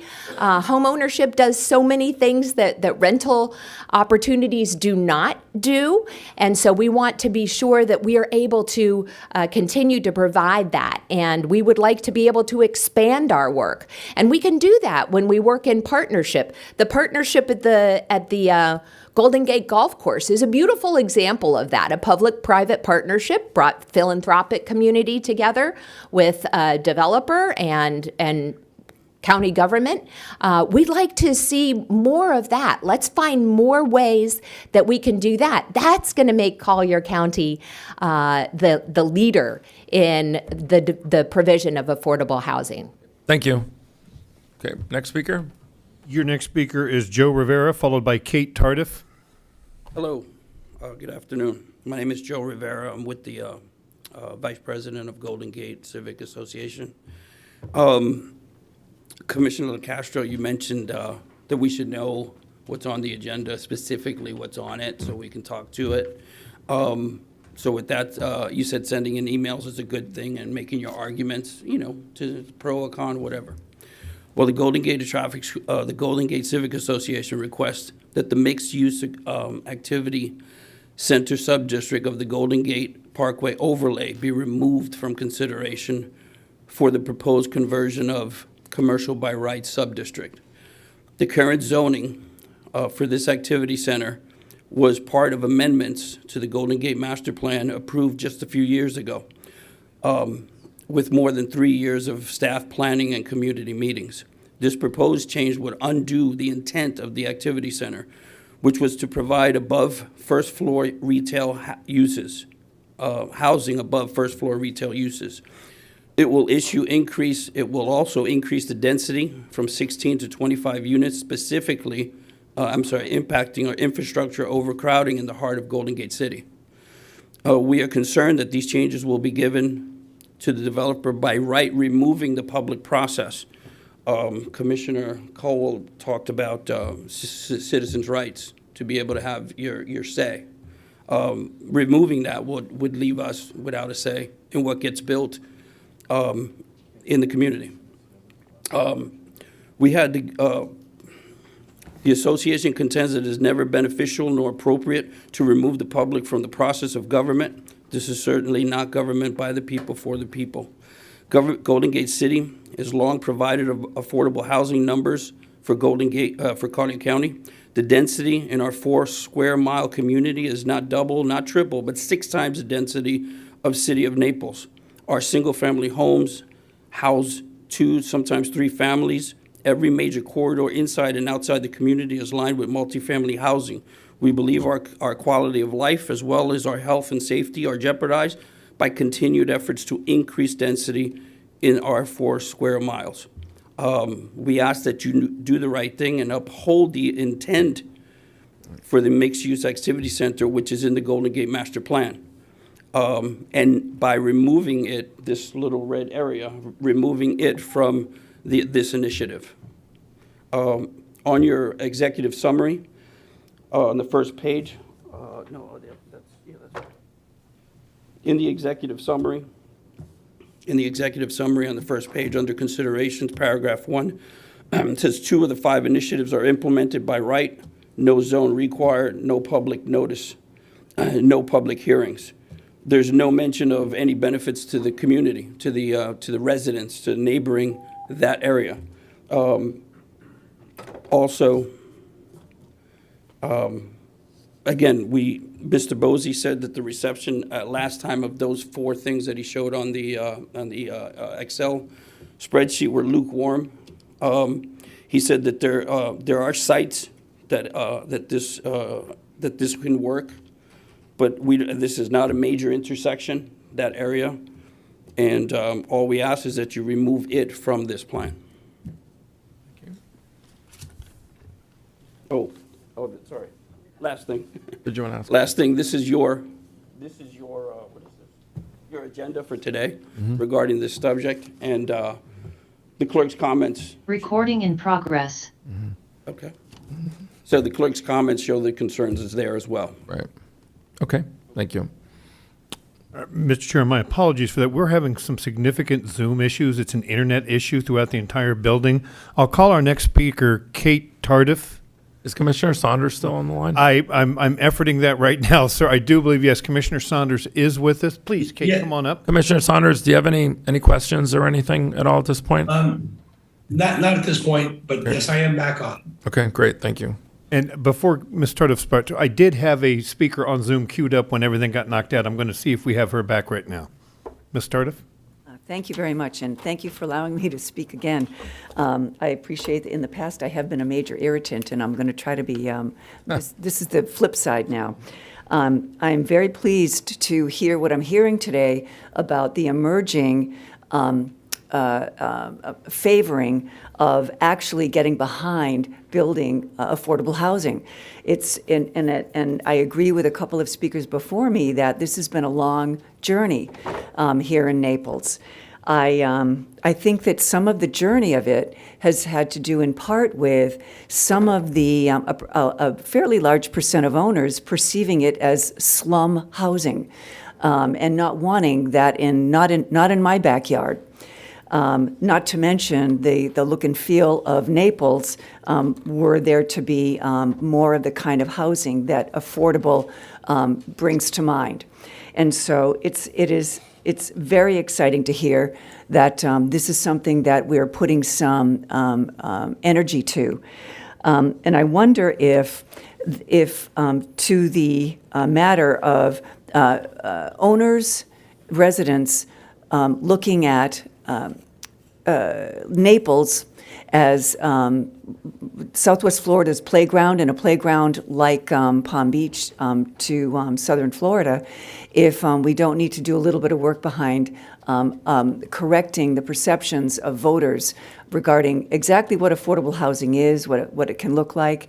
I was in a meeting a year or two ago and proposed putting aside a section of housing for a new development, and it was vigorously shot down, primarily by people who are much higher incomed, who had a not in my backyard approach. And so I wonder if, as we go forward with affordable housing and promoting it, building it and promoting it, we don't also work to alter the impressions of those who might have a lesser opinion of it. Thank you. Never an irritant, always a collaborator, right? All right, Mr. Chair, we're going to try this. Like I said, we've had some serious internet and Zoom issues here. Elizabeth Ratty, Elizabeth, I see that you're there. We're going to prompt you to unmute yourself. I can only hope all of this works. We've had some battles today. Elizabeth, I see you're unmuted. You have 3 minutes. And our apologies for the Zoom interruption. Good afternoon, Commissioners. A couple months ago, when I was preparing to speak at a housing forum, I was doing some research on the demographics, specifically of single parents in Collier County, because not only am I one, but a large number of individuals that I come into contact with are being displaced right now, and they're single parents. And you heard back during the repeal of the 60-day ordinance from a foster mother who is taking in children from Collier County due to traumatic circumstances that were beyond these parents' control. And due to the fact that they could not sustain viable living options for these children, they were placed in foster care. When doing my research on the demographics, it showed 33% of Collier County residents were single parents. I was really surprised. That's a large number. So, let's look at that. 85% of single parents can't afford to live here anymore. So that's literally almost 30% of our residents here in Collier County that can no longer be here. And that's just your single parents. That's not including your seniors, your veterans, or your disabled that aren't capable of working 2 or 3 jobs, as some single parents are, just to put a roof over their kid's head. Now, it was said by a commissioner that we don't need to hear another sob story about someone going homeless or being evicted or their rent being jacked up and not knowing what to do to understand that there is a severe problem. And few have even used the word crisis, because that's what it's always been. There's no question about that. So the question still remains, what are we going to do about it? I have advocated for affordable housing for years, and I can recall 6 or 7 years ago being quoted in the Naples Daily News about the lack of affordable housing, and nothing's changed. It's only gotten worse. And when I first started advocating for the Collier County Tenants Union, I would attend the AHAC meetings, and the frustration was real, not only within myself and the tenants in the community, but the AHAC itself, in questioning what is the role actually of the board to the Board of County Commissioners as an advisory committee. If the BCC doesn't take their recommendations seriously, or them as in the past. I've watched, although I have been not at all of these meetings, a huge change in the presence in the AHAC meetings and their representation in the community lately. I am encouraged by what I am seeing, although for the record, I do not agree with the removal of the chair, because he, along with others, are one of the reasons that the affordable and workforce housing issue has become a household conversation, and NIMBYism is being looked at even further. As I've said before many times to you, the definition of insanity is doing the same thing over and over again and expecting a different outcome. But what's even worse is pretending to want a different outcome, yet wanting things to stay the same. We have kicked this can down the road for far too long concerning solutions and recommendations for affordable housing. It's time to pick the can up and recycle it into something that we can be proud of. So I implore you to consider and approve the building code changes the AHAC have presented to you today. Thank you. Mr. Chair, that concludes our public speakers on this item. Okay. No, Commissioner McDaniel's lit up. Are you lit up for Mr. Bosey? Or just, Yes. Okay. All right. I was lit up when we started, and then we went to public comment. Okay. Somehow I got All un- yours. I And got then, un- Commissioner Hall's on deck. I got unlit. My comments aren't. My comments are for Mr. Bosey, but I have concerns with this ordinance as it's written. I would prefer, if we're going to vote on this today, that we vote, because in my understanding, there's basically 4 distinct items that we're addressing here under this one proposition. Now, I'm aware that this is just a transmittal hearing, so we're going to send this off to the state and get their comments back, and I'm aware that the legislature has laws that are coming at us fast and furious that are going to have an impact on our densities and so on and so forth. But my comments that I have here are the by right conversions. I have an issue with the by right language that's in here on these C4 and C5. Not so much in the activity centers, but I would, and not so much with the mixed use. I really like mixed use projects where you have commercial on the first floor and residential above. I think that's a wave of the future that can really assist with housing affordability. So and I also have a issue with the transit routes. Those are sweeping changes by right per this that are allowing for increased density with little to no input from the community. So my suggestions here today are segregate these 4 things into 4 individual votes, because some of which can be supported, or take out the by right language so that we're not boxing ourselves in without having public input.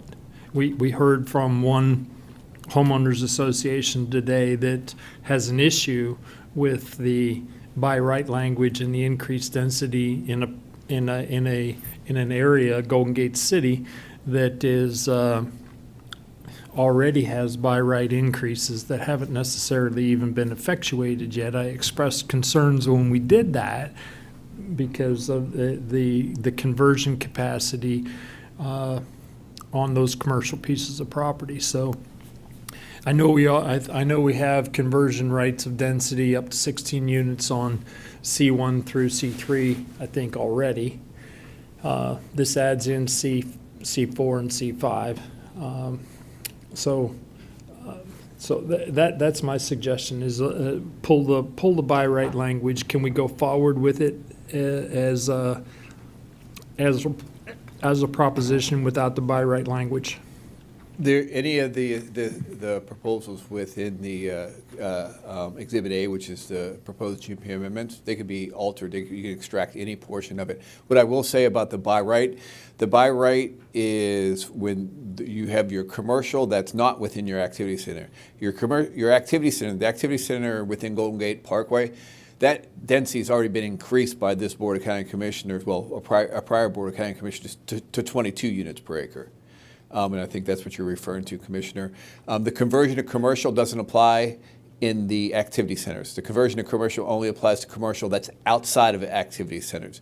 So that would be your C1, C2, C3, C4, and C5 that are along your major highways that aren't at your intersections. Those are the ones that would be eligible for that conversion to residential without the public hearing. If it was the will of the board to remove that from the proposed amendments, staff could remove those and we would transmit those without that component. But that would be a decision of the Board of County Commissioners. What I would remind you, and I'm sure it's redundant, the state has already indicated that that's going to be out of our hands in the first place. But if you want to make that as the will of this county, then staff will do whatever the bidding of the Board of County Commissioners is. But are you telling us if we made that the will of the county, we would still get trumped by the state? We couldn't do that? Correct. Only, and I'm going to say this. That's the same problem I have. Well, In my notes here, that's the only thing that bothers me. And that's if they fulfill the parameters of the statute. And when you're doing the ROI on a project, right now it works okay because, relatively speaking, it works okay with the 40% requisite to be held in an affordable status. But also, that affordable status to meet that requisite of 40% is 120% of your AMI, of our AMI. And so, and as it has been mentioned, we're not dealing with a large section or a sector of our populace who doesn't come close to matching that. So we're only going to see sporadic development pop up when the numbers actually work, when the at-market portion of the development can offset the theoretical deficit that's created by that 40% requisite. So yes, we're not totally going to be trumped by it, but if if we make a sweeping change like this countywide, by right, I've got a concern with that from a not allowing the residents that are impacted by it to have a say-so. And the other side is with the transit routes, that's all across the board. And then it proposes, the concern I had was, what are we going to do when a transit route changes? Right. What happens if a particular, because we change them all the time, not all the time, but we change them quite regularly. What happens if we do that? The project would be deemed legal non-conforming, and you'd have your additional affordable housing. The likelihood of us changing a transit route with a limited number of east-west connections and north-south connections are pretty low. There's only a few ways to get around this town. It's one of the reasons why we have such a tough transportation problem. But hearing that, if that's the will of the board to remove the conversion by right, the thinking behind the conversion by right is residential. And one of the things, or a unique aspect of it, all of the units, all 16 of those units would have to be dedicated to affordable housing. So if someone would take advantage of that, they would have to provide for affordable housing for all 16 units per acre that would be associated with that.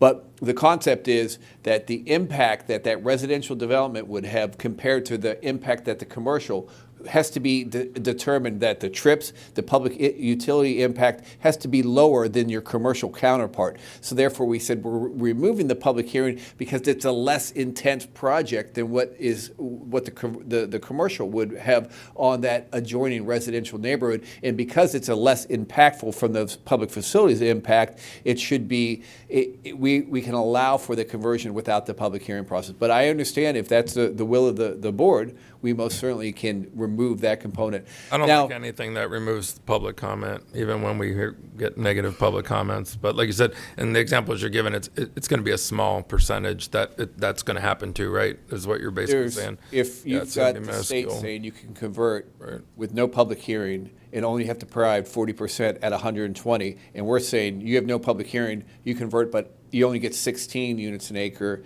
and it has to be 100% affordable housing. I'm not sure how many developers are going to choose that over this. Before I go to Commissioner Hall, I just wanted to ask you if you had any comment on the Golden Gate presentation by the HOA, I guess it was the HOA president. Or the conversion of commercial to residential doesn't apply in the activity centers, so it doesn't apply. All I would say is if you'd like to, what would change is the amendments would change the density. Currently, it's capped at 22 units an acre. This would allow for 25 units per acre when it's providing for affordable housing. A unique thing about the Golden Gate Activity Center, it allows 22 units per acre, all at market rate. Or currently, you can get 16 units per acre at the activity centers. If you want to go above it, as we're proposing to 25, it has to have affordable housing. They don't need affordable housing to get to 22 units. So his concern to pull that out is actually not? It's not founded because there's the conversion to commercial is only outside of the activity centers. And let's make sure we circle back with them because I mean, I appreciated his comments. I just want to make sure that we separate rumor from fact. Sure. Let me go to Commissioner Hall, sir. So what is the main difference between our initiatives and what the state's going to put in?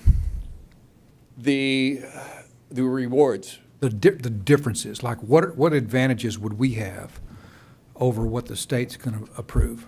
The advantages we would have from a local perspective is we require to get to the 25 units per acre in the activity center, you're going to have to dip down to your low or very low to get to that highest, to get to the full 12 units an acre. The state will just give you 92 units per acre without having to dip at anything below 120.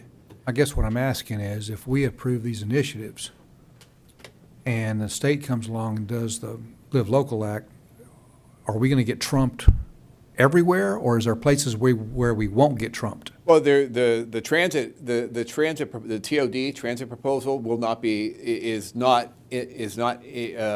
won't be trumped by the state because that is Most of those properties are commercial that are along the transit lines, but the residential properties along the can take advantage of it at 13 units per acre. So there are some instances where the ones we are proposing, I think, have value.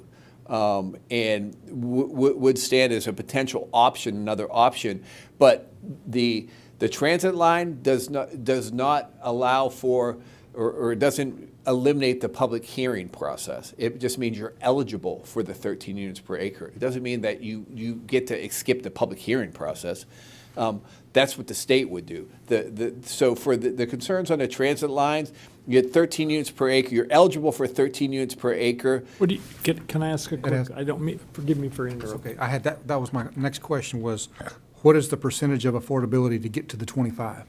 On the transit, Yes, on the lines, transit lines. you would have you need 12 additional units to get below what you're eligible at 13 units per acre as being proposed. To get to that 12, you're going to have to at least to dip down to the low to get you the way that our affordable housing density bonus table works. To get to the full 12, you're going to need to at least attend to the at least a portion of your commitment to the 50% level. So we'll get a wider variety in a more robust targeted income restricted areas. So you're saying it needs to be 100% affordable, but a certain percentage of that 100% has to be low? Yes. Okay, got you. Super low. Commissioner McDaniel. Well,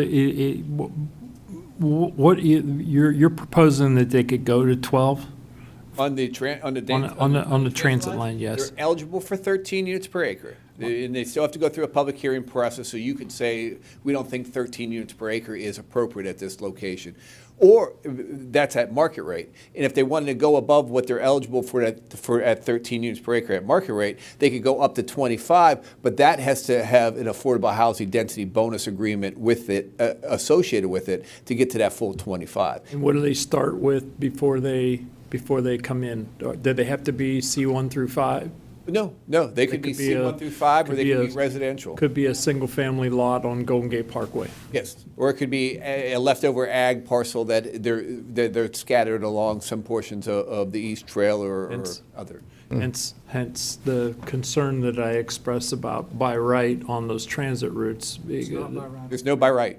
It requires a public hearing. It all requires a public hearing to rezone the process to that TOD. So there's no by right associated with the transit line. It all requires a public hearing, and it requires an affordable housing bonus to go above the 13 that they would be eligible for.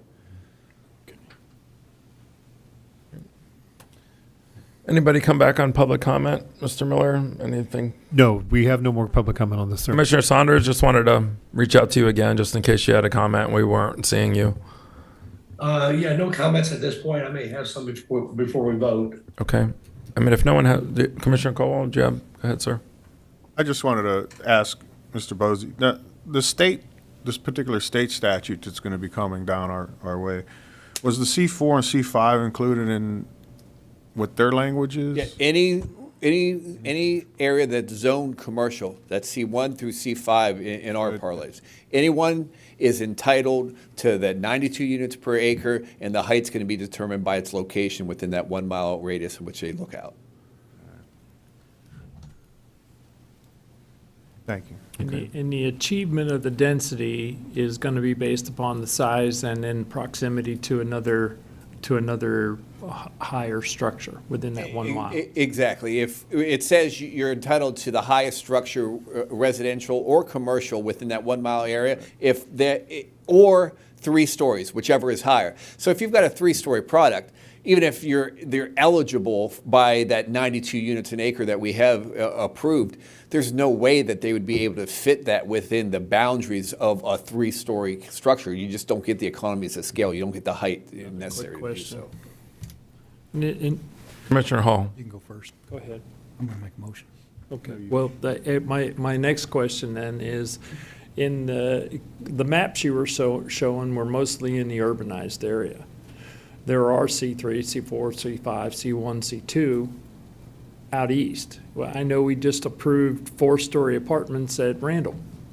So that's going to open up a mile ring, and that is a transit route on Immokalee Road. That will open it up for the state. Our RGM payments are only applicable to the urbanized area. It specifically is out, we've excluded the rural estates, we've excluded the RSA, the rural fringe mixed use districts, we've excluded that. The state, now that's a different story. I understand. We really don't have anything to say about that at this stage anyway. Commissioner Hall, as our AHAC rep, like to have you make the motion. I'm going to make a motion that we approve all 4 of these initiatives with the exclusion of C4 and 5. And I know that NABOR has expressed, concern about that, and they have valid reasons, and I don't think that we're giving up a lot by excluding that. We're going to get trumped anyway with the state. But I want to show I want to show the people that we're willing to do what we're willing to do. And that's C4 and C5 properties for the conversion of commercial by right. We want to eliminate that, correct? Correct. Because I think I've heard that Commissioner McDaniel was supportive of C4 and C5 mixed use. Yes, I'm talking about the ones that are by right. Sure, that's conversion. Okay, understood. I'll second that. And we're going to leave the transit routes in there? Yes. Why don't you like the transit routes in there? Because of the changes? Because it's taking a, per my understanding, it's taken a residential piece of property and converting it to a higher density multifamily. Not automatically. It comes back to us to approve that. They're eligible for a rezoning that ultimately. But we still have the say. Ultimately, it has to be approved by the Board of County Commissioners. They're eligible for that now. Well, I mean, they're eligible for anything because of a growth management plan in a rezone can get you to any conclusion. But this is setting up within our plan density along transit lines at 13 units per acre at a market rate as eligible, and then up to 25 units per acre for the board to ultimately make a decision upon whether that's the appropriate place if they came forward. I'm having trouble supporting the transit route aspect of it. I'm okay with the removal on I suggested the removal of the language on the by right language on C4 and C5, but I'm still hesitant on the transit routes. It's just to me that's too large of a change. I understand they still have to come back to us, and I don't want to. Go ahead, Mr. Bozzi. And I will point out that this is transmittal. When we come back at adoption, you will have the specific LDC amendments to implement these, so you'll have more understanding of the nitty-gritty of the details that will be contained within the proposed land development code amendments. And that might be a more comprehensive in understanding the full impact of the transit decision. Just want to offer that. Does that satisfy you a little bit more or not really?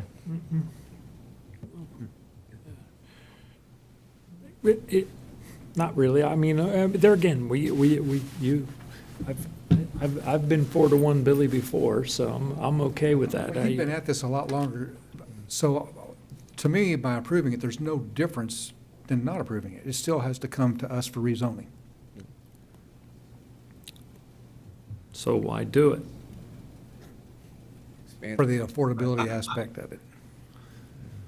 Commissioner Saunders, am I hearing you chime in? Yeah. Go ahead, sir. Yes, sir. Gives me a little bit of concern, but I'm beginning to agree with Commissioner McDaniel more frequently than I'm used to. Sir, are you there? I think you're muted. We can't hear you. We can't hear you. We'll get back to you in an hour. Yeah, I understand this concern, and I kind of share it. But as Commissioner Hall has said, this is just a transmittal. So why don't we go ahead and transmit it? And Commissioner McDaniel, let's when he comes back, let's have that conversation as to whether we should keep it in there. Yeah, that's that was my position as well. Well, live with that. Well, I mean, we're going to get to live with whatever we vote on. I have concerns about it. Obviously. They're valid concerns. Yes. We're hearing you. Right. And so I would prefer we leave the transit routes out, but if that's the will of the board, then y'all just So go on we have a motion and a second with the changes to C4, C5. In the by right. Any more comment? Yeah, absolutely. Any more comment?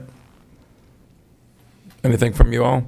You look like would you're just leaning say forward. that, as pointed out by Mr. French and Mr. Giblin, this will maybe reduce some of the frequency of the small-scale amendments that we get, because if you really and have a little bit more leverage when we're dealing with some of the one-offs in terms of another program to set up in terms of how we deal with these proposals that we're getting in terms of exceptions to the GMP that are providing for affordable housing. So it kind of does align with some of the momentum that the private side has shown in terms of some of the recent projects that they've put forward. Just want to put that out there. Okay. So got a motion and a second. All in favor? Aye. Aye. Aye. Opposed? Aye. Okay, passes 4-1. Can I ask Jamie French a question before we come off this subject? Absolutely. Okay. Start to finish, when a project comes forward from pre-app to CO, what's our current average timeline? Can we unbox that? It depends on the developer, sir. If all the stars are aligned and they submit a good project and they get their submittal right the first time using a sharp pencil, we're probably from CO to, or from pre-app to CO, we're probably about 3 years. So one of the things that I would like to see, which will greatly enhance our development community's participation in housing development at large, is a compression of that timeline somehow, some way to get through that process. Our current review time, roughly we follow the state model at 30 days on the planning. It has to go through the public hearing, it has to meet all those aspects. Building department turns these around in probably about 5 to 6 days, calendar days. So, I'm sorry, business days. So within a week, I can turn around a set of plans and issue a permit. But 90% of what gets rejected throughout our agency is because of missing documentation or submittals. Forgive me for interrupting you, and I'm what you and I have spoke about this circumstance in the past. What I would like to see is examples of those issues that are coming forward and being delayed, and the government's being blamed because of an inappropriate, unfulfilled application. I'd like to. Well, we don't need to belabor the point anymore right now. It's just the time is money. At the end of the day, time is money. And if you see places where we can compress that timeline from a government perspective, we can't do anything about shoddy work. When a consultant brings in an application that isn't properly filled out, and we're getting RAIs 2 and 3 and 4, requests for additional information, 3 and 4 times, that extends a timeline out enormously, but that doesn't have anything necessarily to do with the government. If there is something that we can do from a government perspective to compress the timeline, that would be a huge benefit. And I'd like to implement those as systemic adjustments. We would appreciate that, sir. Unfortunately, what happens is that they get three swings at the plate before they have to pay any additional dollars on their review. Typically, they all get through on the third time. Imagine that. And it does create a great deal of rework, if that's a word, for us. So what that does is that if you're in the queue, unfortunately, you have to wait longer because the design professional perhaps held you up. And we continue to have these conversations with the industry. We haven't had one in well over a year since I've been back. But we will institute those meetings again gladly because they benefit the community and certainly your staff. Because again, when something gets resubmitted, we have to take it right through the review process. Right. And we're an enterprise fund, as you know. So although we don't impact the taxpayer for our services, we kind of do. Because that's the longer it takes to get a permit, that's the longer it takes for somebody to move into a home or a business, or to collect a paycheck. And we recognize the economic detriment of those actions. So we take that very serious. We appreciate your support. We'll work with your office directly, and we'll bring you some examples. Can I ask a question? Are what we're asking for in those submittals, that 90% of them come back incomplete, do we have the discretion to eliminate some of those, the things that we ask for? Some of that stuff I've looked at is like, whoa, I can't believe they're asking for that. So, for example, there's one project that some of you may be familiar with, that they were looking for a payment in lieu of sidewalks. That was never brought to the board for consideration, and it can only be a board, but all they had to do, strictly, they have the ability to show the sidewalks on their plans, and we could have gotten them through the process if they changed their mind later. And construction's not a straight line, we recognize that. But that's one of the holdups. Or perhaps are applying for a building permit and they show windows, but the state of Florida requires that you show your product approval, which is from the design professional that says, yes, this adheres, and they don't even make reference to the type of windows they put in. So it runs the gamut. We are a minimum code state. So we simply apply the minimum code that the state requires. So you're saying the state's requiring everything that we're asking for? And Most of the we time. really don't have the leeway of saying, we can do without that, or we can do without that. Whether it be the Department of Environmental Protection, the Department of Health, or the Florida Building Commission, yes, sir. Okay. We're locked in, right? Okay, let's take a break and come back at 4:10.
Tee it up. Chair, you have a live mic.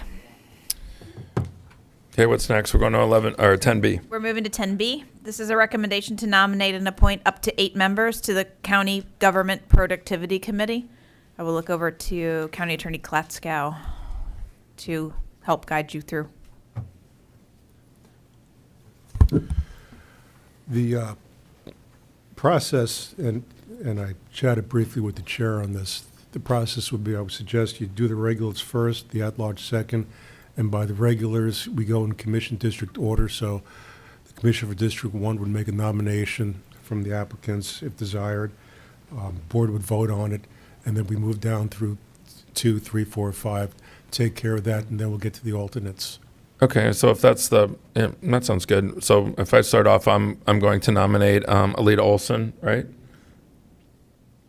For District 1? If that's what you wish, yes. Absolutely, yeah. And it's a reappointment. And then do we have to, we have to vote on each individual person? Just do them all. Yeah, maybe just do them all.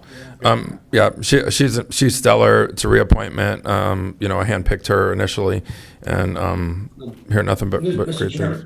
Yes, Commissioner Saunders. Can I jump in for a second? Because I sit with this committee, and I'd like to make sure that all of the existing members that are seeking reappointment, I'd like to see all of them get reappointed. That still leaves a whole lot of openings. But for example, Larry Magel and Jeffrey Curl and Alita Olson, as you said, I'd like to make sure that they're appointed. And then there's several others that are on there, like Michael Dalby. I don't have the list in front of me. I mean, I do. I don't see Larry nominated for reappointment unless, I mean. He's District 4, he's in there. He is. No, I know. I see him on the list here, but I'm on the cover sheet here. It's. Yeah, I'm not sure why his name was left off there. He's been the chair, really makes the committee work. And so want to make sure that. Maybe it's on this, right? In the executive summary, it talks about all of the committee members that are on there, and it has a note by Larry and by Curl and by Dalby and by Alita that they're all reapplying, so. Okay, let's see. Yes. Pull that up. Yes. So if we can make sure those 4 get reappointed, and then kind of go from there. Do we have too many? No, but again. No, there's one too many, I think, Well, on the list. You have 5 district seats. They're done by nominations. Then you have 3 alternate that you could backfill through. Gotcha. So, What? But I'm looking at the action. I'm looking at today's agenda, 10B, action item printout. So it says district. You know, it's the chart. So it says District 1, Alita Olson. I reappointed her. I sent the email, made it all official. Boom.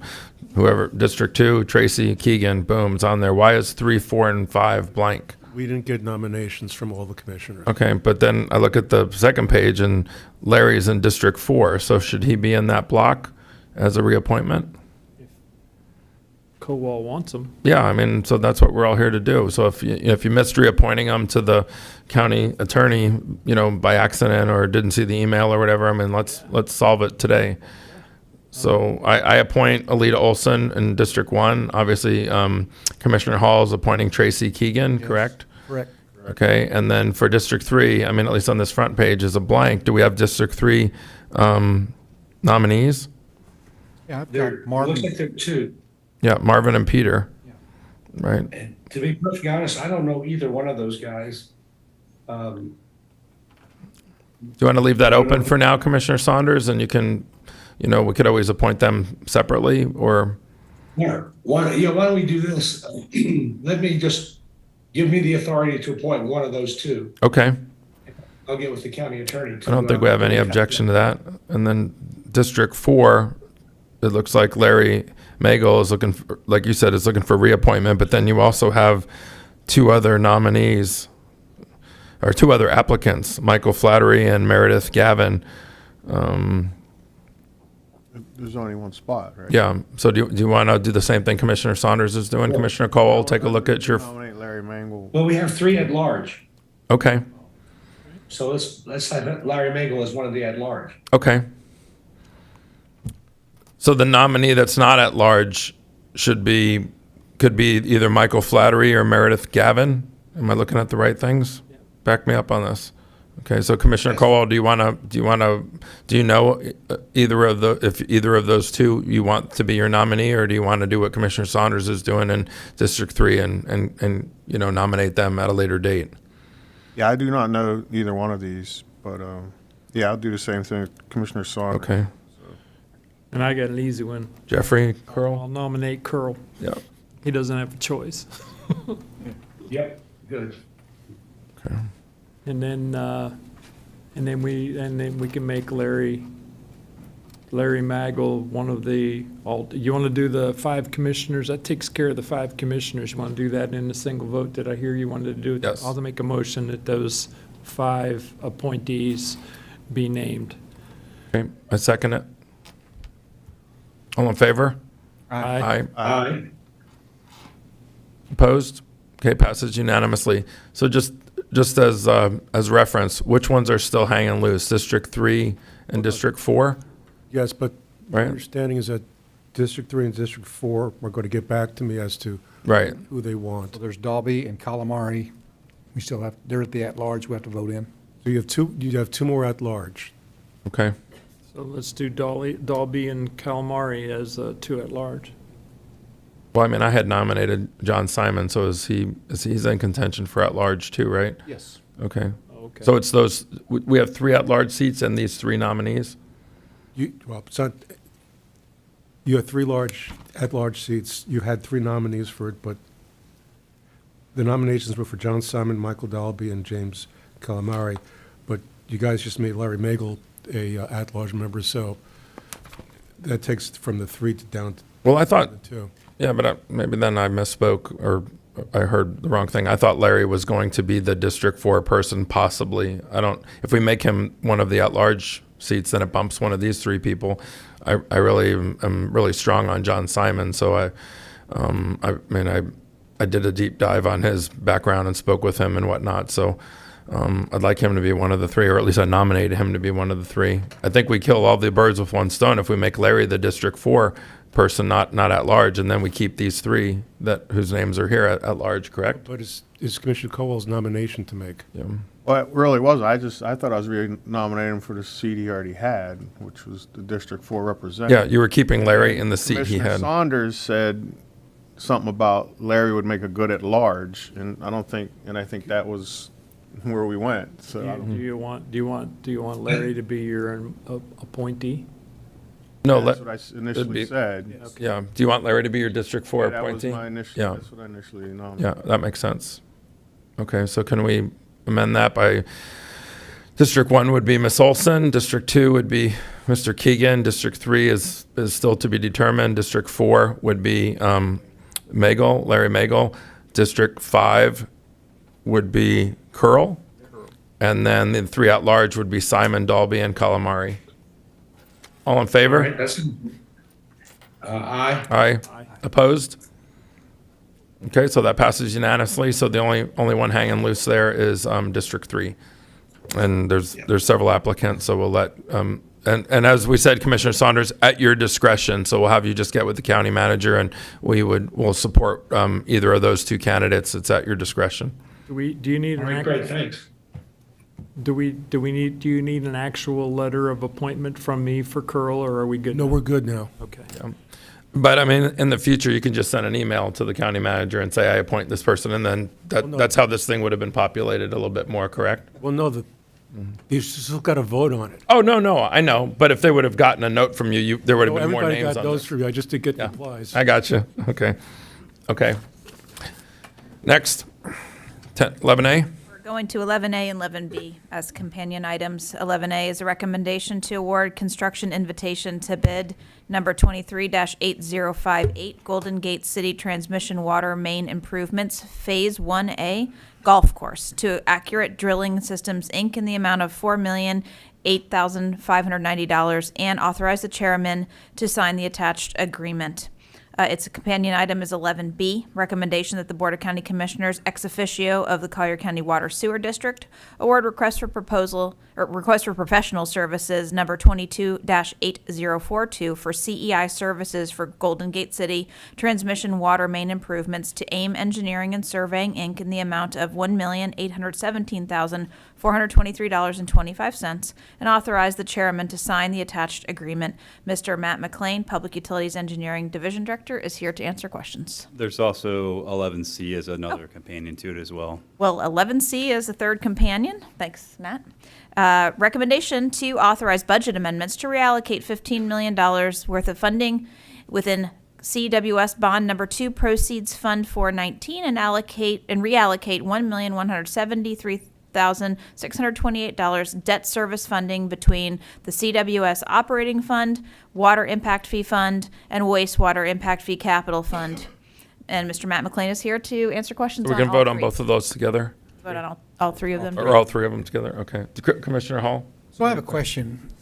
So we're going to pay $1.8 million to AIM Engineering and Surveying to do the thinking. So what happens 2 years from now if I see on an agenda item that AIM Engineering missed a utility line underneath the ground and they want us to come back and pay? If we're paying them this amount of money and they miss something, are we liable to pay for it, or are they liable to pay for it? This is Matt McLean, your Division Director from Public Utilities. The contract before us for AIM Engineering's component is for the construction, engineering, and inspection services. They are our eyes and ears out in the field to make assurances that the underground contractor that's selected for the installation of the pipelines is following all the specifications and design parameters throughout the course of the construction. We also independently bring in our quality assurance and quality controls inspections team to also take a look at it along with our project management team to make sure that everything is built in accordance with all of the respective design parameters and codes accordingly. So we don't expect that to be an issue. Now, you never know. I mean, no one is ever perfect. We do have projects where we run into issues, and collaboratively together, when we do those, we solve those issues as we go throughout the course of it. But the CEI provides us a great level of professional expertise in the construction, engineering, and inspection services to make sure that we're doing what we need to do in order to provide the best services for the county and the users. Yeah, I'm not saying that's not a smart way of doing it. I'm just trying to wrap my head around that amount of money for a watchful eye. One thing I would It generally averages 10 to 15% on all your contracts, and you're within those parameters on this one because it's a multi-phase project.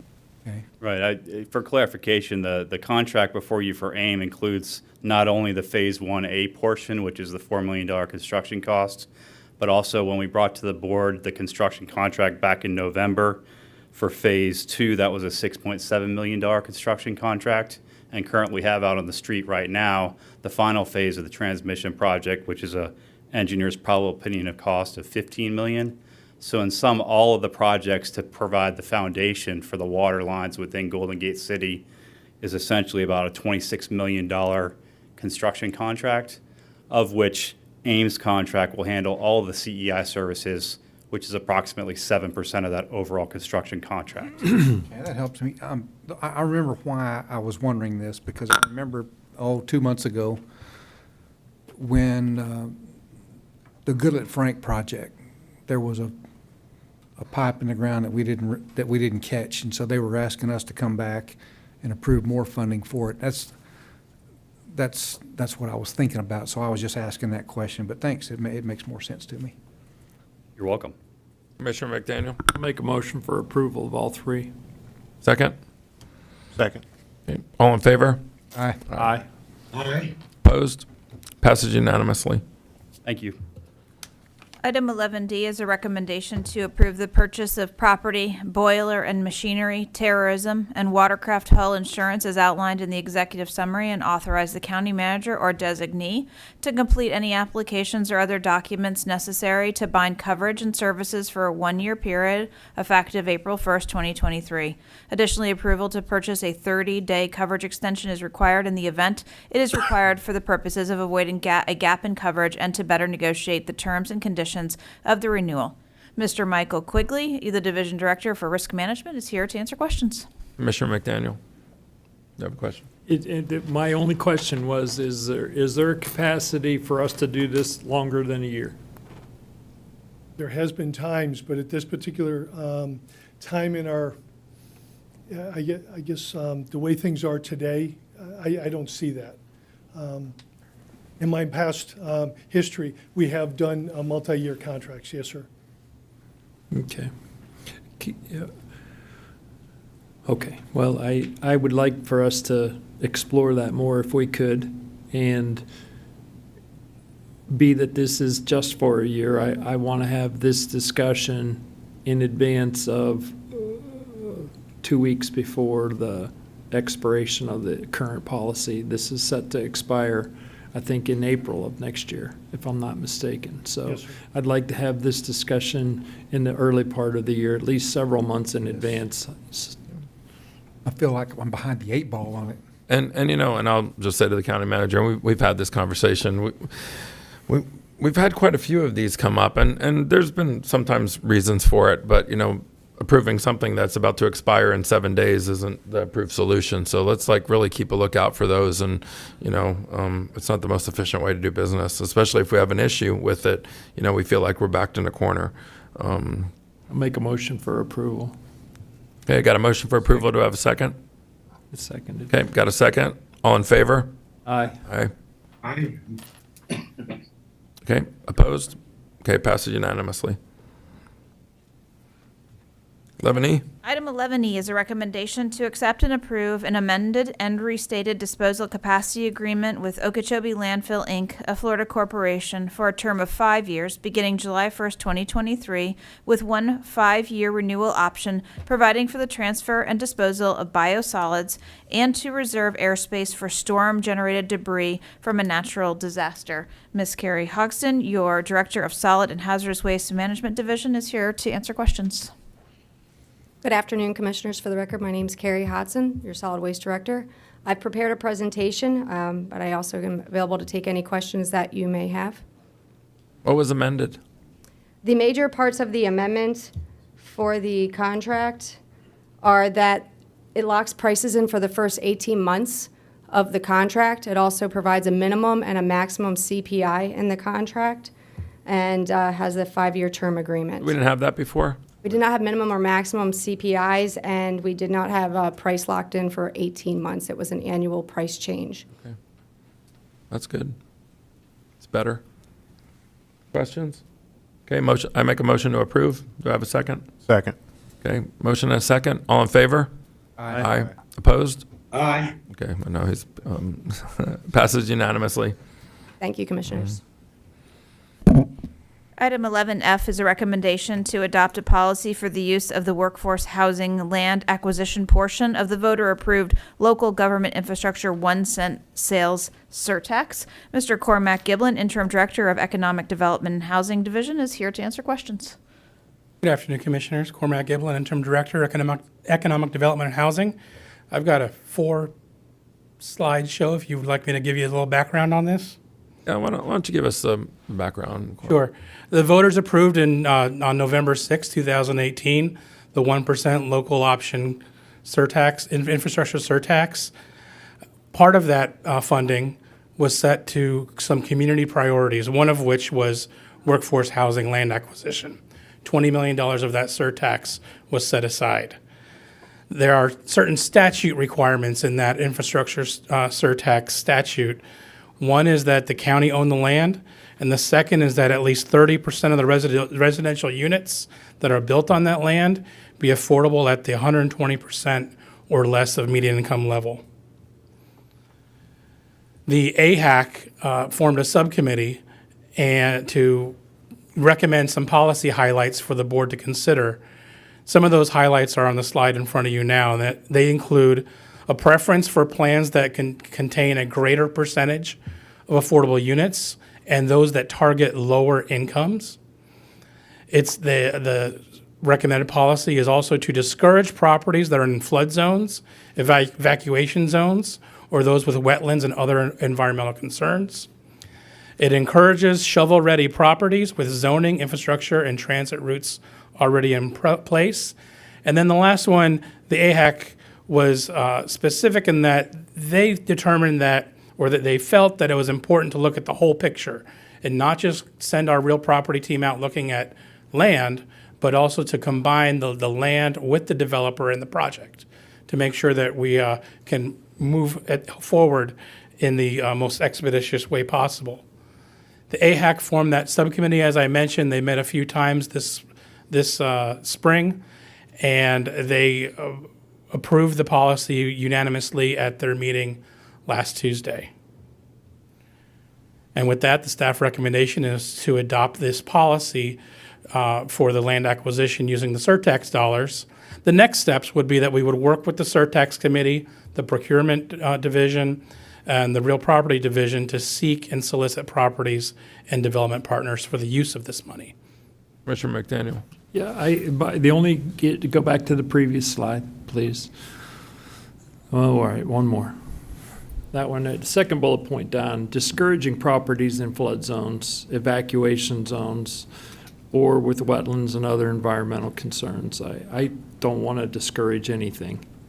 I would rather we consider everything and then make business decisions based upon economic circumstances with regard to mitigation, wetland mitigation, habitat mitigation, evacuation zones. But the whole, in my personal opinion, the whole doggone county is an evacuation zone if the right storm comes about. So it would be my wish that this policy be amended so that we're not discouraging properties in flood zones. And that is taken into account in the way that the policy is recommended, in that it's a scoring system. So if someone brings to you a piece of property that does not have wetland considerations or other impacts, that property would score more favorably than one that does. But it does not take any off the table automatically. I mean, if it had the word negate or ignore or disregard properties, that would be a little bit more.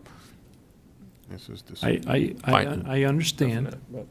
I understand. You want to say something, Jamie? You're looking like you do.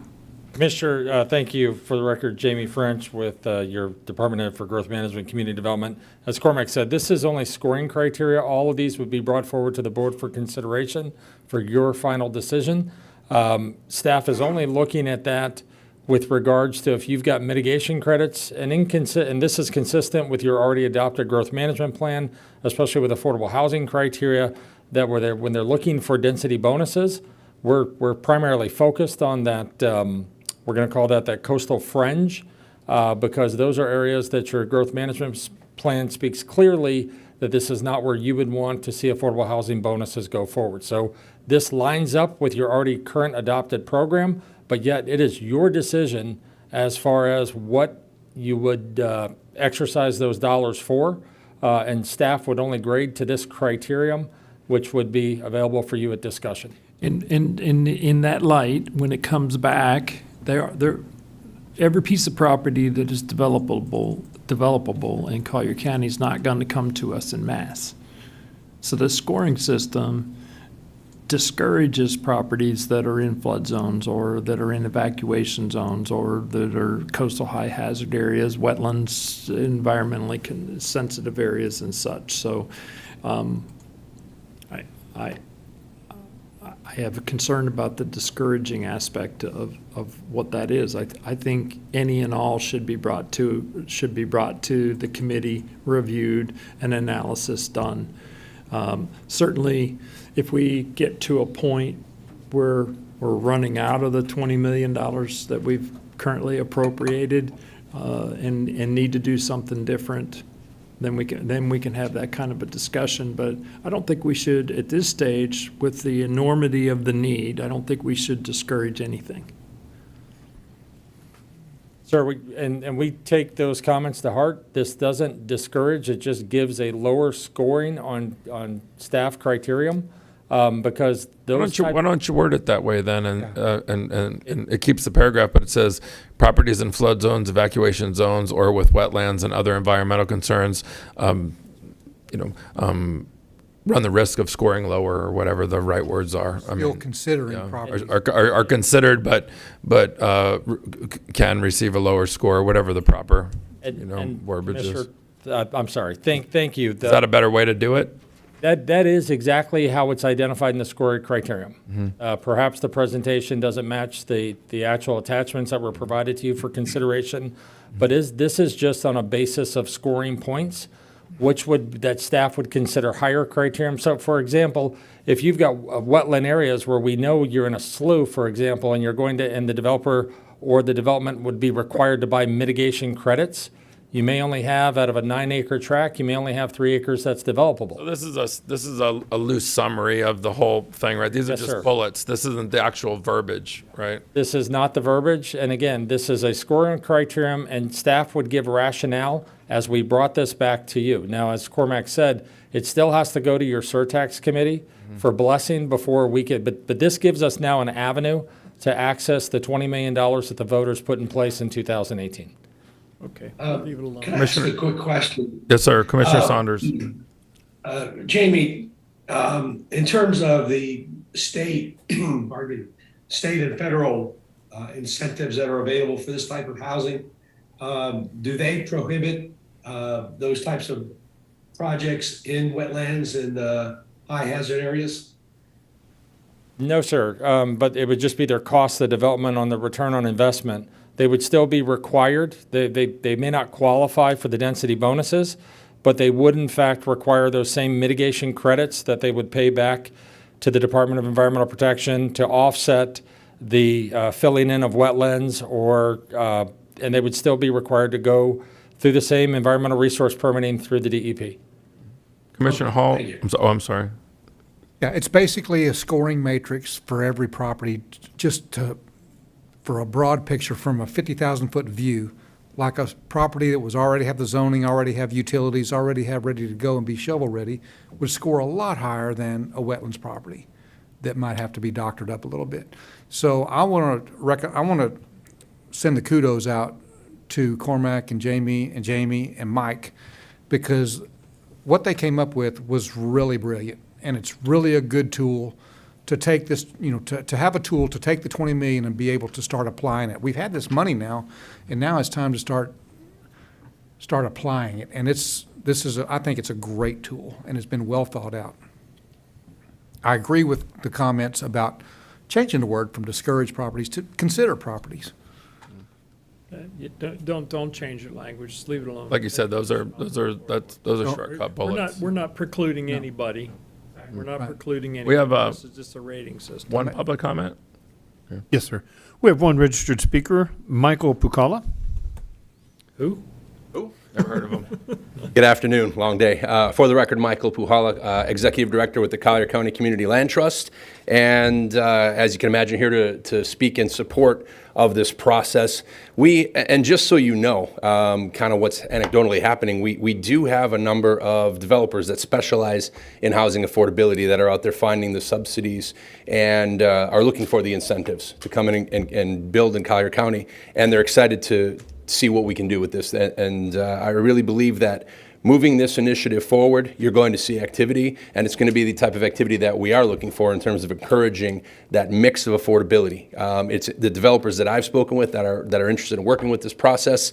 They are looking at producing units that give us that range that go all the way down into the low income. They're the tax credit type of developers that work with the state sale program. The Live Local Act is adding a significant amount of money to the sale program. So these developers are ready, and this is just one further incentive that the land and the ability now to maybe bypass some of the rezoning that takes a long time. We're going to see activity. So we do have developers already queued up, ready to make applications. So strongly encourage, and also the Land Trust is ready to come in and partner on this if it's appropriate, working with staff so that we can be as involved as necessary to make sure that this doesn't become another burden on staff to have to manage the ground leases. So just thank you again for the time and answer any questions that you might have. Commissioner Hall, you have a motion? I do. I make a motion to adopt the policy. Do I have a second? Second. Second. Okay. All in favor? Aye. Aye. Aye. Opposed? Passes unanimously. Thank you, Commissioners. Commissioners, before we move on, I'd just like to take a minute to thank Mr. Giblin. We transitioned the housing group and economic development over to the GMD group a couple of months ago, and shortly thereafter, the sitting housing director, Jake, departed, and Mr. Giblin stepped up and has taken the reins and really helped us out with this policy, amongst other things, in the affordable housing group. So thank you, Cormac. I think we're throwing Cormac a little too much love. I knew him from my previous life before I was a commissioner, and I can tell you all a couple of things. I mean, he's okay. I mean, a scale of 1 to 10, he's about a 6 if you round up. No, I love you, brother. And thank you. That's really appropriate from our county manager as we're juggling people around, and we're seeing our senior leaders step forward, and that guy's a subject matter expert on a whole bunch of things. So is that team. Thank you. I still know a few things about him, though, if anybody wants to. You probably do, too. You're going to get a public records request. Yeah, I might. Item 11G is a recommendation to adopt the 2023 strategic plan with the inclusion of minor changes based upon direction received at the board workshop on February 21st, 2023, and provide direction on board and county manager office priority initiatives. Mr. Ed Finn, your deputy county manager, is here to present briefly. So, Mr. Finn, do you have slides with the updated changes, or are you going to summarize those? Or right, this is the update to the big meeting we had where we wordsmithed a few things and rejuggled some priorities. Correct? Yes, sir. Absolutely correct. Thank you, Mr. Chairman, Ms. Patterson. Ed Finn, Deputy County Manager. Maybe Troy can help me out. Maybe he can't. Here comes Jesus. All right. I can help myself. I usually do. Okay. Okay. We get our spelling right on this. We're all set. We're here today to adopt the strategic plan incorporating the board's direction and input. That workshop was held on February 21. We're looking at agenda item 11G. This discusses the item itself discusses the changes that the board made. The attachments include the strategic map, as we call it, as well as the PowerPoint on the entire presentation. There's also on the strategic map, and as attached to the item are the priorities that the county manager and her senior staff assembled, a total of 36 priorities. I'll be happy to take any questions, do any further presentations. We're prepared with all that documentation if you'd like. I can tell you that our next step and the top priority under the board priorities is the strategic plan integration into the budget that's being developed now. Instructions have already been given out and have been followed by your staff as they prepare their, what we call their enhanced funding requests.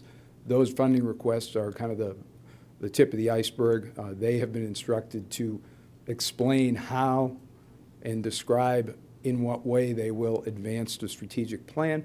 And we are going to similarly integrate the strategic plan into the balance of the budget. So that should see that. And the rest of the reporting is going to be developed as we move forward. Having said that, if there's anything further the board would like me to specifically get to, I'll be happy to do it. Commissioner McDaniel. Move for approval. Second. Okay, got a motion and a second. All in favor? Aye. Aye. Opposed? Passes unanimously. Well, thank you very much, and I do appreciate the board's input at our workshop. It was very helpful. Thank you. Just because I'm a little anal under vision, there's 2 spaces between community and in. Where it says community in America. Yes, sir. Just keep you honest. And just so you know, I'll accept. May I have another, sir? Thank you. I'll accept a little wordsmithing issues just to get it done, and I appreciate it getting done. Yes, So, thank you, sir. I certainly was encouraged to bring it back quickly. And Yes. Glad I didn't see that pyramid again. Let me just ask you so what are we going to do with this? Are we going to, this is going to hit our website? We have a marketing campaign, right, for this? The strategic plan, we'll get onto the website, and we're working on how we're going to exactly communicate those top priorities that the board just looked at. And Mr. Neiman and myself are kind of working on a strategy that we'll be implementing very shortly. Okay, great. Next. Very good. Thanks, sir. Next item, ma'am? Item 11H is a recommendation to approve an agreement for sale and purchase with 1. Brian Blocker, 2. Maximo Guerra and Sigrid Guerra, 3. Andrew J. Rubin and Nancy L. Rubin, trustees of the Andrew J. Rubin and Nancy L. Rubin Revocable Trust, dated July 30th, 2021. 4. Tamara Sparkman, formerly known as Tamara Gibson DeMello. And 5. Paul Michael Zaney and Ashley Christina Zaney under the Conservation Collier Land Acquisition Program at a cost not to exceed $371,300, and accept a project status update. Mr. Ed Finn, your Deputy County Manager, will kick off this presentation. Thank you, ma'am. Sir, this is a relatively routine item. We just thought we'd take a little time and give you a quick update on the overall status of the 3 cycles that are in play right now. There are, as I mentioned, there are three acquisition cycles in play. Cycle 10, there are 20 properties that have been closed. 14 properties, after the board approves the 5 today, will be lined up for closing. And there are 20 properties that are pending BCC approval, so that those contracts are working their way through, and they'll be presented to the board in much the same way as we just presented the 5 for today. Cycle 11A is a little more recent. 16 appraisals are in process. 4 property appraisals are under review. And the last one is, most recently, the board approved Cycle 11B, and 4 properties have dropped out, and 16 properties are, we have appraisals in process, various stages of being in process. I'll mention to you that Conservation Collier will be back before you, presenting their annual report on the 25th. The 5 properties that we're talking about today are kind of identified on this eye chart. And I'll make it a little bigger if I can. These properties have all been agreed to at the appraised price, and they are ready to move forward with the board's approval today. Do it. Okay, motion to approve.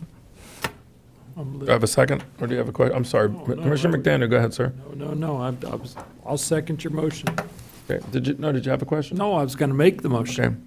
Okay, make a motion to approve. Second, all in favor? Aye. Aye. Opposed?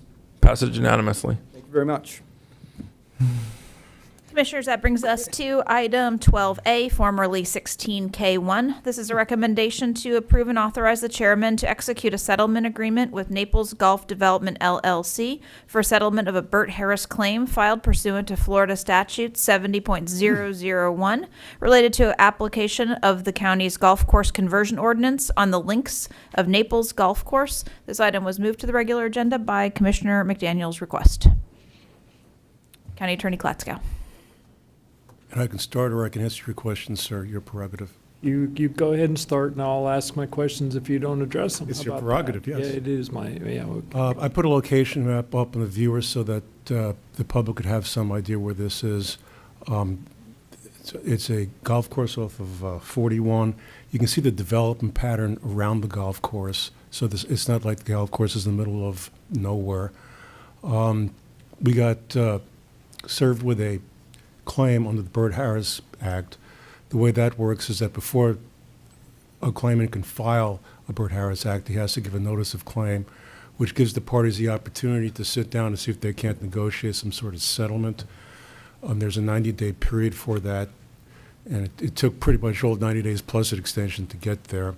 The settlement, we believe, at 3 units per acre is probably less than they would get if they went through the full rezoning process, and it ends the issue. It's a $6 million claim.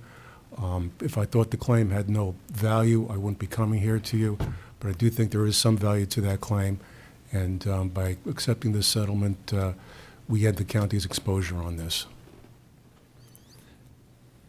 So the reason that I brought this forward was, and I'm not a lawyer, so I look at things from my perspective, and my perspective is I'm not understanding how a Burt Harris claim taking can transpire no request for a change of use is in the process.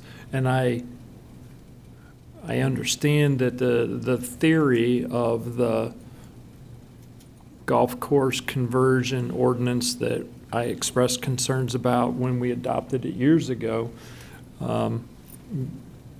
gives the perception of a taking, but without seeing the site plan, without a request for a deviation from an existing ordinance, without seeing how the project's going to lay out, I'm concerned about negotiating a settlement on a perceived taking that hasn't transpired. Under the Act, you do not have to first file for a development order. And so that requirement is not part of the Act.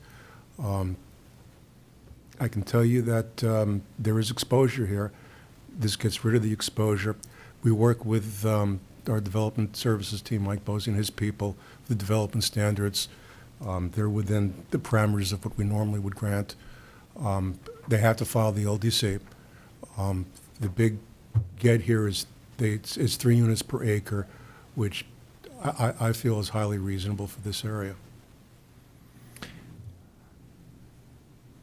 So I'm settling a lawsuit that hasn't existed with an offer of density that hasn't been requested. Commissioner, we don't have to settle this, but they will file a claim. As part of that, we'll get involved in the litigation. As part of that, there'll be a court-ordered settlement, and we'll be here again in 6 months to a year on something that is probably substantially similar to this after having spent some cost. Either way, as part of Burt Harris, you're going to be seeing a settlement offer. Now, if I thought the claim had no merit, I'd tell him to pound salt, which would be my recommendation, but I think this claim has some merit. My concerns are what they are. Well, first of all, what happens if we repeal the golf course conversion ordinance? It will not affect this particular matter because they were impacted by that ordinance, but if we repeal it, you will not see another one after that. And you brought that up several times, and again, I'm not arguing with our lawyer. Please understand that. I'm looking at it from a real estate developer standpoint. I'm a real estate developer. I look at this. Their claim is a claim of damage for a taking of property rights that can be amended within the bounds of the golf course conversion ordinance that we have. If Mr. Bosey brings me an ordinance that says I have to meet certain criteria, side yard setbacks, green space, so on and so forth, what happens when the developer wants to change from that? They ask for a deviation. And that deviation then can fulfill their theoretical taking that we're not taking by an alleged claim, when I could actually see with specificity, because this isn't the first. We've got multiple projects that are coming at us, and my question is, wouldn't it be more prudent for us to not settle this at this particular stage? And again, I don't know. I'm just having trouble understanding or seeing the validity of the taking when there hasn't been an ask. Commissioner, I'm happy to litigate this. If we're successful, we will have some costs involved, but we'd be successful. They would then come in for a rezone, and they would probably be asking for this or more. I think at the end, however way we go on this process, I think this settlement is the way this property is going to develop. It is not going to stay as a golf course. So we could do this. I'm happy to litigate this. I'm telling you we have some exposure, but I'm happy to litigate this. But my best case scenario after 2, 3 years, 4 years of litigation is a rezone that asks for this. Right. And I I am hesitant in starting a process of a negotiated settlement on something that could be negotiated when they ask for the rezone, when they actually have a taking that transpires because of the implementation of the ordinance for the golf course conversions that we have. That to me is semantics where that can in fact be justified. This is just the way the Burt Harris Act works, sir. I mean, I don't know what to tell you. It'd be my preference for there'd be a denial of a development order, but that's not how the statute works. Well, this isn't a development order. This is a piece of property that's utilized as a golf course that hasn't come in for a rezone, that hasn't even. They came in for a pre-app and staff said you can't do it because you'd have to comply with the golf course ordinance. So they have to comply with the golf course ordinance. And they're saying. And then they don't want to comply with the golf course ordinance, so in this normal process, then they would come back and ask for deviations from that ordinance or the side yard setbacks or any of the things that we have set up as a development Or criteria. they could choose to move forward with the Burt Harris Act and claim $6 million because maybe they can get more money that way than they can actually developing the property. I don't know what to tell you. I'm not a big fan of the Burt Harris Act, but it is what it is. Well, I am, I mean, I don't know, I'm not a fan nor I am an opponent of it. 'Cause property rights reign supreme with me. I'm just having trouble with the logistics of this circumstance when an actual taking has not transpired. And a settlement's being offered up with a zoning density that's being offered up in advance of what I know of as an application. Now, you just shared new information with me that there was a pre-application that was submitted, and staff told them that they couldn't do what they wanted to do because of the golf course You would have to conversion. comply first with the golf course ordinance, and there's that 100-foot buffer requirement. Right. And in the event that they didn't want to, did they explore a deviation request? Nice. What No. we got was a notice of claim. Correct, which is, I'm having the same thing and I'm having the same thing with Riviera, by the way. Right. All right, rather than going through the process, I'm getting a notice of claim. It's just the way the Burt Harris Act works. It's frustrating, right. from my standpoint. Well, it almost seems to me, well, two things are glaring at me. The first is we need to give consideration to the repealing of the golf course conversion ordinance, number one, and allow these projects to come through on a case-by-case basis for a zoning request and protect the community as best as we possibly can. That's number one. Number two,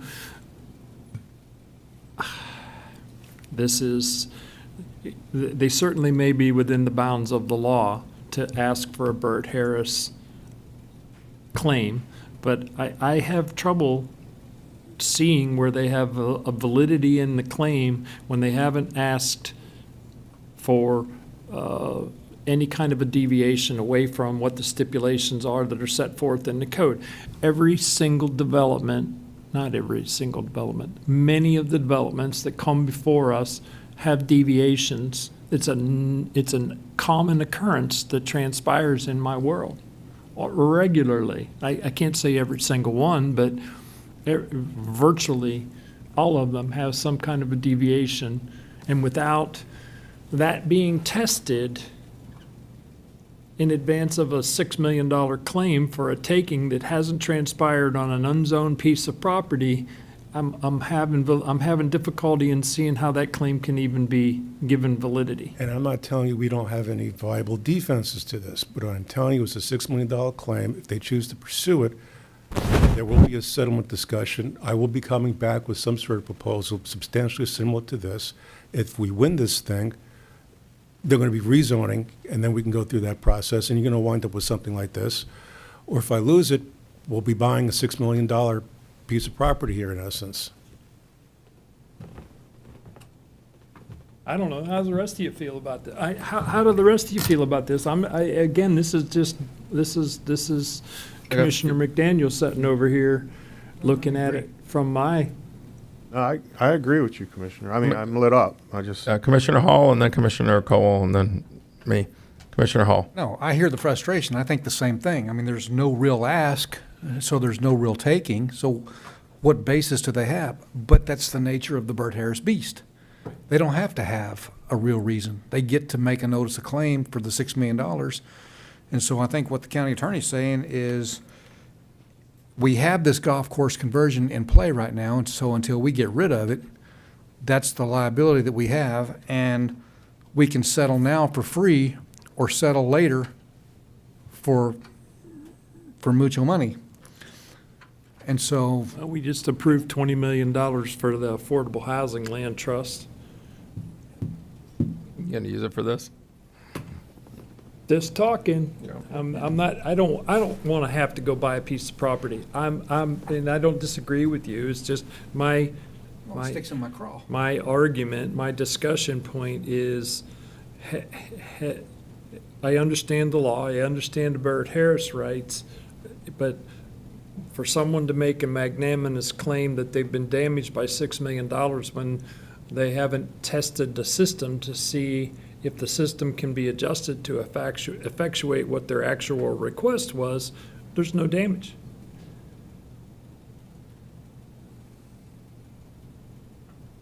The application of an ordinance without testing the ordinance to see if it can be deviated from, should be deviated from, will be deviated from, should be the litmus test for us to determine whether or not. So are we prematurely settling? I think we are. Yeah.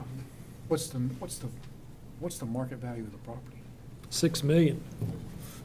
No, that's what the claim is. I just wondered what the. Commissioner Cole, do you have something to add? Go ahead, sir. no, I understand where the situation our attorney's in, you know, because of the Bert Harris, and it gives them the right to file the lawsuit, but it doesn't give them the right to win the lawsuit. And I think in any jurisprudence in a court of law that he has to prove that we've harmed him in some way or just, you know, and I think that's for somebody else to decide. If he's going to file a lawsuit, then he has to also run the gamut that he has the chances of losing that lawsuit also if his case isn't strong. And I understand where Commissioner McDaniel's coming from, that what have we done that diminished his ability if he hasn't asked for anything yet? There's no ask. So it's kind of like putting the cart before the horse again, like we talked about the Riviera Bert Harris lawsuit, and we all sat up and says, it sounds frivolous, you know, and it's almost the same situation. So, I mean, that's kind of where I'm at. Commissioner McDaniel. Yes, I don't know, do you want to hear from the lawyer for the owner of this piece of property, just to have his take on it? Good, sir. Thanks, Commissioners. Good afternoon, Jeff Wright, here on behalf of the property owner. Just a couple of things I wanted to clarify. I'm with the Henderson Franklin Law Firm, and a chronology. This kicked off back in 2021 when we approached staff and said, what would be involved? It's an ag parcel with a conditional use that allows golf course, and that's how it's been for decades. And so we approached staff and said, we're just looking at options. Could you convert this to residential? And we got the impression that staff would resist that, so we did a zoning letter. And the zoning letter, I wrote down the date we received on June 28th of 2021 that says the conversion ordinance applies to this property. And we didn't think that was right. So we asked staff, are you sure about that? And they said, yeah, you guys have to comply with the conversion ordinance. You have to do intent to convert, you have to file a conversion application, etc. So we looked at the ordinance and it said this conversion ordinance applies if your proposed use, in our case residential, is not permitted, it's not conditional, and it's not accessory. Well, like I said, we're in ag zoning, so you're allowed to have houses in ag. So residential is a permitted use. So right away, we said, well, that conversion ordinance does not apply to our situation because residential is a permitted use. And staff said, we think it does. So we filed an application for a plat, and we got the response, you need to convert. We were left with no choice, so we filed the Bert Harris claim. It was timely filed, and That's how we got to where we're at today. So there were 2 application attempts, and both of them we were told that we need to comply with the conversion ordinance, and we frankly don't, because it doesn't apply, because residential is a permitted use. Correct. I just thought that would be maybe a helpful clarification for the board. Commissioner McDaniel. Yeah, very helpful. So I'm gonna make a motion to deny this settlement offer, and if need be, go to court to determine whether or not there's an actual Bert Harris claim here. In all sincerity, it sounds like in error, the applicant was advised of a conversion on something that wasn't a requisite of such. I second it. Any other comment? All in favor? Aye. Aye. Opposed? Aye. Okay, it passes 4-1. That we are going to deny it. And then I'd like to, if I can, while we're on the subject matter, I'd like to find out what the intention of this board is with regard to the review of the golf course conversion ordinance, because it, in all candor, seems to me to be adding up to be more issues with our community than what its intent was to help. I don't think it's working. Your golf course runs the way it is intended. Could I ask for it to be brought back at our next meeting for a review? I Yes. think I voted in affirmative on that, so I have that right to bring it back and have it. Well, we're past that point. You can do it anyway. Okay, so I would like to, if it meets with the pleasure of the board, to see that again next month, or yeah, at our first meeting in April. Okay, what's next? Item 15, Staff and Commission General Communications. Item 15A, public comments on general topics not on the current or future agenda by individuals not already heard during the previous public comments in this meeting. We have none. That brings us to item 15C, Staff and Commission General Communications. I'll look at Mr. Rodriguez. No, ma'am. We have nothing. County Attorney? Thank you, but nothing. While everybody else is talking, hunt up Ed Finn. Okay. I'm going to go to Commissioner Saunders for comment.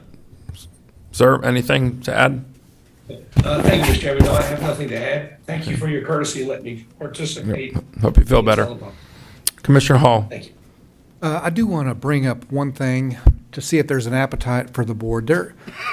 There is a state statute that passed 2 years ago, HB 1339, that says that we as a local board can override the growth management plan or our comprehensive plan for affordable housing projects where it's not zoned for that. Like if there's a commercial project or if there's something that's that makes sense, we don't have to go through the public process. We can just go ahead and adopt that. I brought it up to Mr. French. Mr. French said it's never been done. It is state statute, but it's never been done. And I said, well, let's be the first. It's another avenue. It's another avenue that we have that we can use for. And there's one project that I have in mind. Michael Pahala brought it to my attention. The EROS project. It's not a. It's something that we could take a look at and implement that state statute. And just because it never has been done, I just wanted to see if there was an appetite to entertain it. I think it's a great idea, and I'm really glad you're here because it'll get him from quit asking me how many other people in the state have ever done it before. Because I'm like, I don't care. I want to. Let's be the first. So happy to have you. I'd like to see, and again, it's going to be on a project-by-project basis. And so if it's outside the parameters of our GMP and it goes through the public process and all that sort of thing, I'm totally fine with it. Happy to have you. Okay. Commissioner McDaniel? Yes, I'm ready. Commissioner Ed, I want an update on and I'm getting tired of the comments that are coming at me about the Ochapi firehouse. Yes, sir.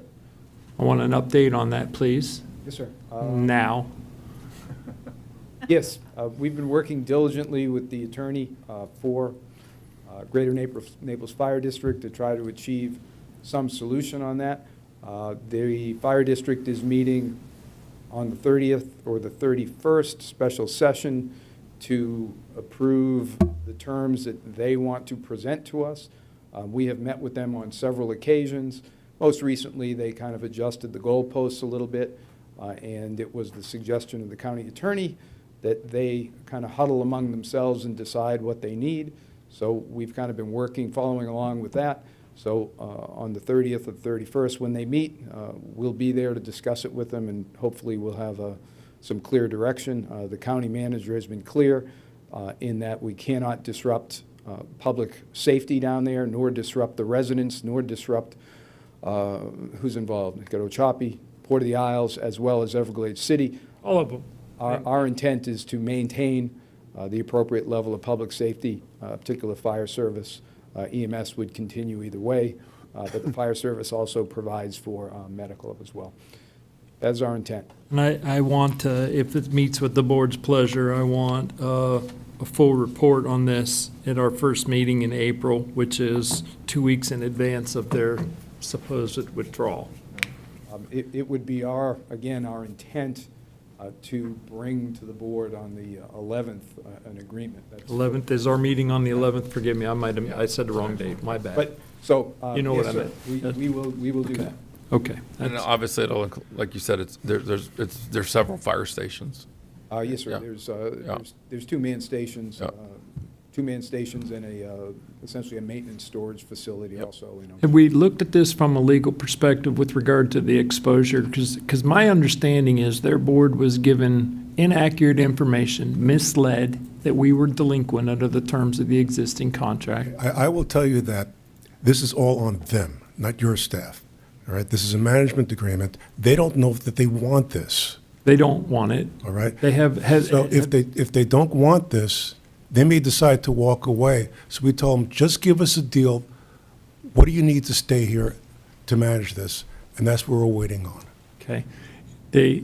Have we reviewed the terms of the contract with them from a legal perspective? And do they have exposure to the county for their lack of fulfillment under the terms of the contract? Because my understanding, there were requisites under the terms of the contract that they were supposed to have performed. They did not perform those requisites. I don't believe they're in breach of the contract. Yet. I don't think they're going to be in breach of the What contract. about the contract will be terminated? The contract will be ending. All right. So the decision is, do they want to continue managing this for us or not? All right. If they say we don't want to do this anymore, then staff's going to have to come up with Plan B. Right. And there was also, my understanding under the terms of the existing agreement, that they were supposed to have already assimilated the Ochapi district into the Greater Naples Fire District, and they have not done that yet. They have not done that yet, and quite frankly, when this deal was done, Len Goldenprice and I thought exactly what would happen here, because Ochapi is a money loser, which is why we did the management agreement to maintain control of all the assets in case we ever had to step back. This is not a surprise to me what they're doing. I understand that, but is that not a breach of the existing contract? No. Because they did not fulfill that portion of it. No, it's not. So it's a voluntary assimilation. The deal was they were going to take over Isle of Capri and Ochapi and amend their fire districts. All right? Isle of Capri was a moneymaker. Ochapi was a money loser. They have decided that that was a bad deal, and they don't want to do it. So they're not going to be amending their service area. They're just not. Did they assimilate Isles of Capri? Is it Isles of Capri or actually Port of the Islands? Isle of Capri, and they did Isles of and they Capri. did bring that into their district. They did bring that into the district. Yes. But they didn't bring Ochapi. No. Sir, they made an attempt, and they will tell you that that attempt at the legislature failed. Now, we can't comment on How half-hearted it was? what exactly that involved, but they did make an attempt, and they have discussed future attempts, but that's all part of this discussion. So the agreement said that they're responsible for making that effort and technically they made that effort. They did not succeed. Initially, it was our desire to continue down that path. That was one of our primary objectives with them, and they have decided that's not to their satisfaction.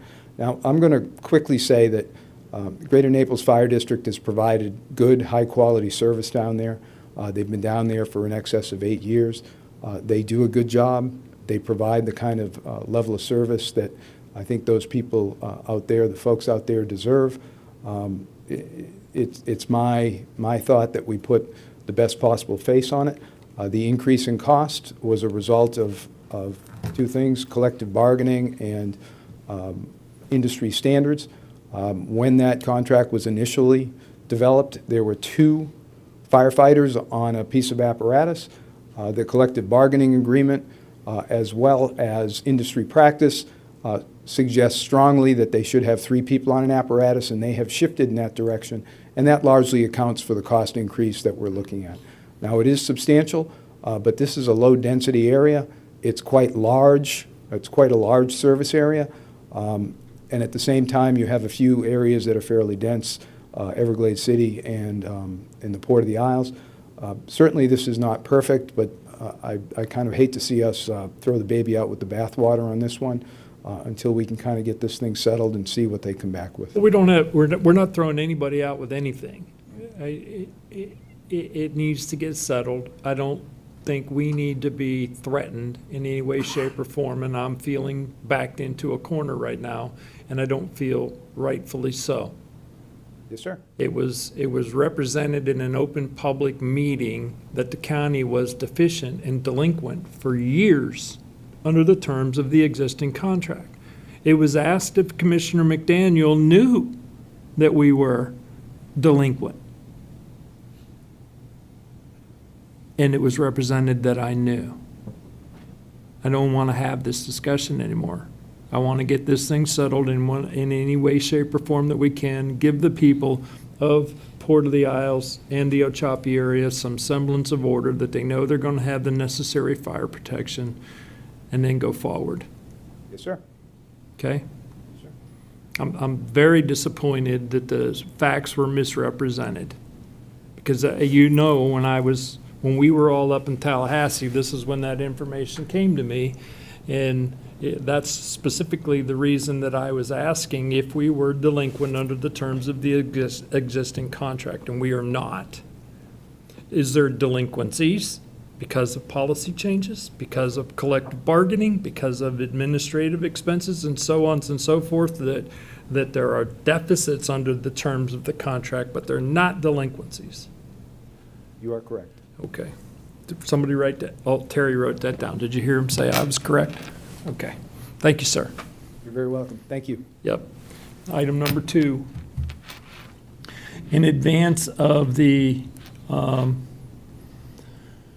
Corps of Engineers study for beach enhancement, beach renourishment, dunes, so on and so forth, my suggestion is sooner than later, we appoint another advisory committee to watch this, go through it, and have, I don't want it to be the previous advisory committee. If we have to extinguish that one, I'd like it to go away because it was too big, too voluminous, too cumbersome.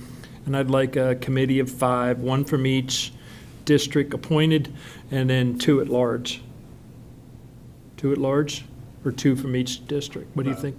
I was 2 at large? 2 at large. 2 at large, okay. So 1 from each. I'd like to do that sooner than later and have that orchestrated up by our next meeting. Everybody submit their names of representatives that they would like to serve on this committee, and then we'll get that committee established up to be able to watch and engage with the Corps of Engineers and help us with the public input that was direly lacking, misinformation, disinformation, and a whole bunch of things that transpired last time. So if y'all can whip up a human being to serve on that committee, then we'll work out the parameters of that on April 11th.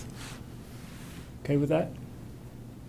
I got to get head nods out of you because Amy won't do anything. What would that committee be called? I haven't got a name for it. It's a community review of the Army Corps study for beach renourishment and dunes.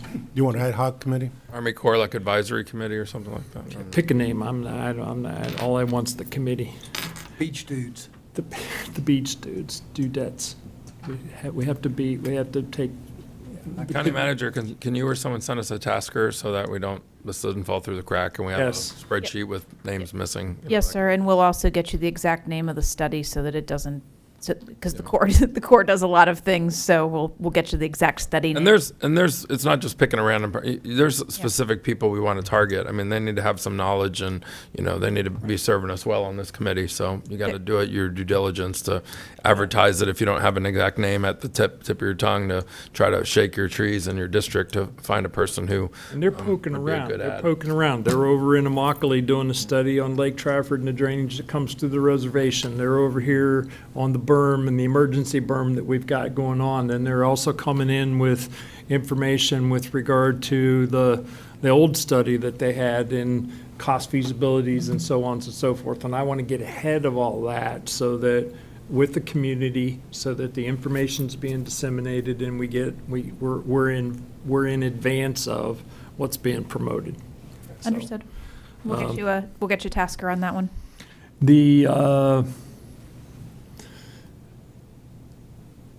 We need to give consideration, give direction to staff to solicit for a deputy director of sports to be headed up underneath the EDC. Not the EDC, the TDC, forgive me, the old EDC, the Economic Development Council. Headed up underneath the TDC. Again, it's an enhancement of the Paradise Coast Park and a coordinating effort to help better coordinate all sporting events that are coming to our community. Can I jump in real quick here on that one? Sure. I think probably about 18 months ago, maybe even longer than that, we created that position. Dan Rodriguez was working with some folks to make sure that all of our sporting events were coordinated throughout the county, so that if there was some big event that we were having. I remember. Yes, sir. I remember. Yeah, we wouldn't have it at the same time, for example, of a big event that the city of Naples was having. I know that was put together. Right. I don't know what the status of that is, but that may already be something that's kind of in place. Is Mr. Rodriguez there by any chance? He is by chance, and just so you know, I didn't pull this out of the air. I remember that discussion we had with regard to that position, but it was suggested to me that I bring it up as an item under comments to nudge to make sure that we're going forward on that path. Thank you, Commissioner. For the record, Dan Rodriguez, your Deputy County Manager.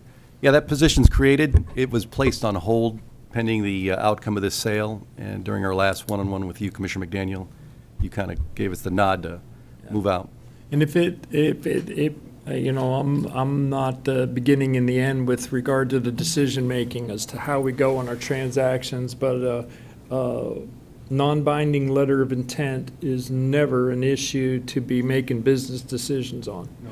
Any transactions that we have that are ongoing in the works, business operations. So my vote is lift the hold, help us find somebody, and I don't want us to be making business decisions based upon some nebulous letter of intent of offer to purchase that's out here. We've got one on the Immokalee Airport.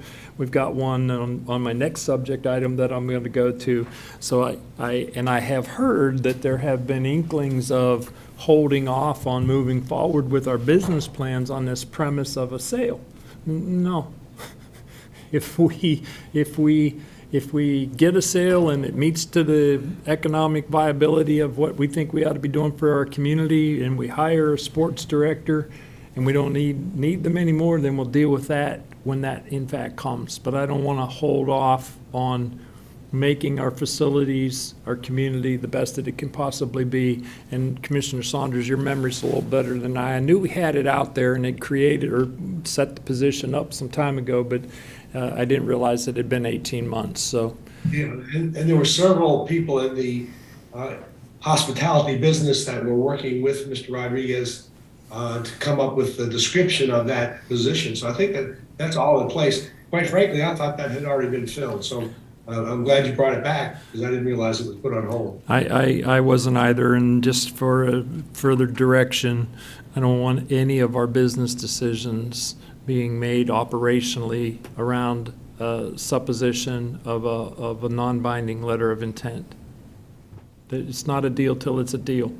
Understood, Commissioners, and Commissioner Saunders is correct. He actually started that initiative. Right. I think it was less than 18 months ago, but it was finalized this past fall.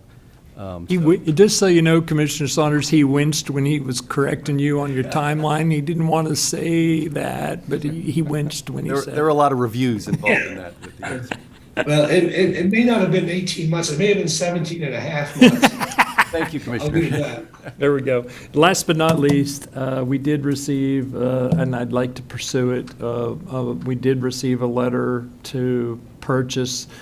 When we developed the 47 acres that we called the Randall Curve, that's the one where the 400 apartments are and the commercial is out front, we got an acre of land given to the county. And the developer of that project has expressed an interest in buying that piece of property, and I'd like to move that forward. He hasn't said, I haven't seen a number. Has anybody seen anything other than that expression of an interest? So with direction from the board, our staff can go forward and bring that to a head, and then it'll ultimately come back to us for a decision, but I just want to give direction to staff to pursue that. Good to go. Okay. And that will be all from Commissioner McDaniel, maybe. Commissioner Cole? I have nothing. You don't need to come to the podium, Mr. Finn, but, I think it's critical that we make sure that we're not saying our going-in position is we don't want to break in service in these fire stations, but we, in fact, don't have a break-in service in these fire stations. So, I mean, if it looks like there's some sort of anomaly or we're being slow leaked on the decision and there's an issue, I mean, somebody shoot up a flare immediately because that's critical. Having said that, I don't know if we have an update on our marine stores. That contract's about to expire. The store at the Port of the Islands, the store at Caxambas, there again, regardless of who gets the contract, don't want to break in service in there. Those marinas are really busy right now and it's season. Do we have an update on that, either Tanya or you, Dan? Do you know anything offhand? I know they're in the process of developing those RFPs to go back out. So we can come back with an update on the next. I mean, do we feel confident we're not going to have a break in service? We won't. If we need to, we can extend the existing contracts. But the person might not want it extended. They might feel shunned that they're not going to get the contract, so they could actually walk out the door when the contract expires, right? I mean, they could do that. They could do that, but we have a pretty good relationship with them. Well, you won't if we don't renew their contract. If they feel like we're going with a lower bidder or somebody else, or we think that they got too big of a piece of a pie, they could walk right out the door. And similar things can happen at the fire station as well. I know it's not apples to apples, but we just want to make sure in those two service lines we don't have a break in service, because the fire stations and those marine stores are servicing a lot of people right now. What do you have to add, Tanya? Good afternoon. For the record, Tanya Williams, Public Services Department Head. As Deputy County Manager Rodriguez said, we are actively working contingency plans. The marinas contract has gone back out for RFP. We received one bid. It still remains sealed. We've put it back out, and it'll be open until April the 4th. Your park staff have been working contingency plans with Caxambas still down. That is and has been a huge draw for the marina's success. We unfortunately have Caxambas down. It's going to be down for a while. So that may impact our ability to get a vendor to take the remaining 4 marinas. So we're working multiple plans behind the scenes right now. It is not our intent to, drop services, but there may be a point in time, especially with the fuel sales, we're taking a very close look at it.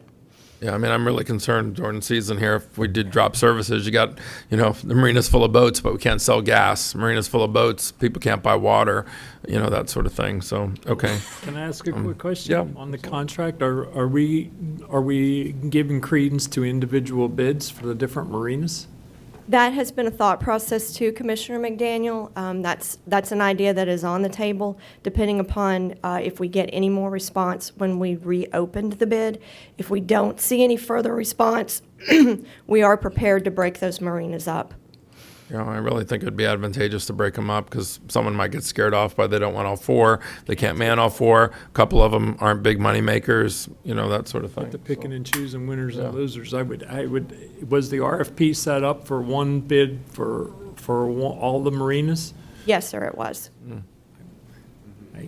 I would question whether that's such Really take a look at that sooner than later. Yeah, that might have worked out, way back when. I was just going to mention I met with some senior leadership from the Paradise Coast Sports Complex. So they wanted to meet with me about Memorial Day. So just if you don't know already, they're planning something really big, and really multifaceted at the sports complex for Memorial Day. And remember the difference between Memorial Day and Veterans Day. Veterans Day is a celebration. Memorial Day is much more solemn, and they know that. But it's going to be a little bit of everything. Memorial Day can also be extremely a patriotic day as well. It's just, it does have a different feel than Veterans Day, but they have some good ideas.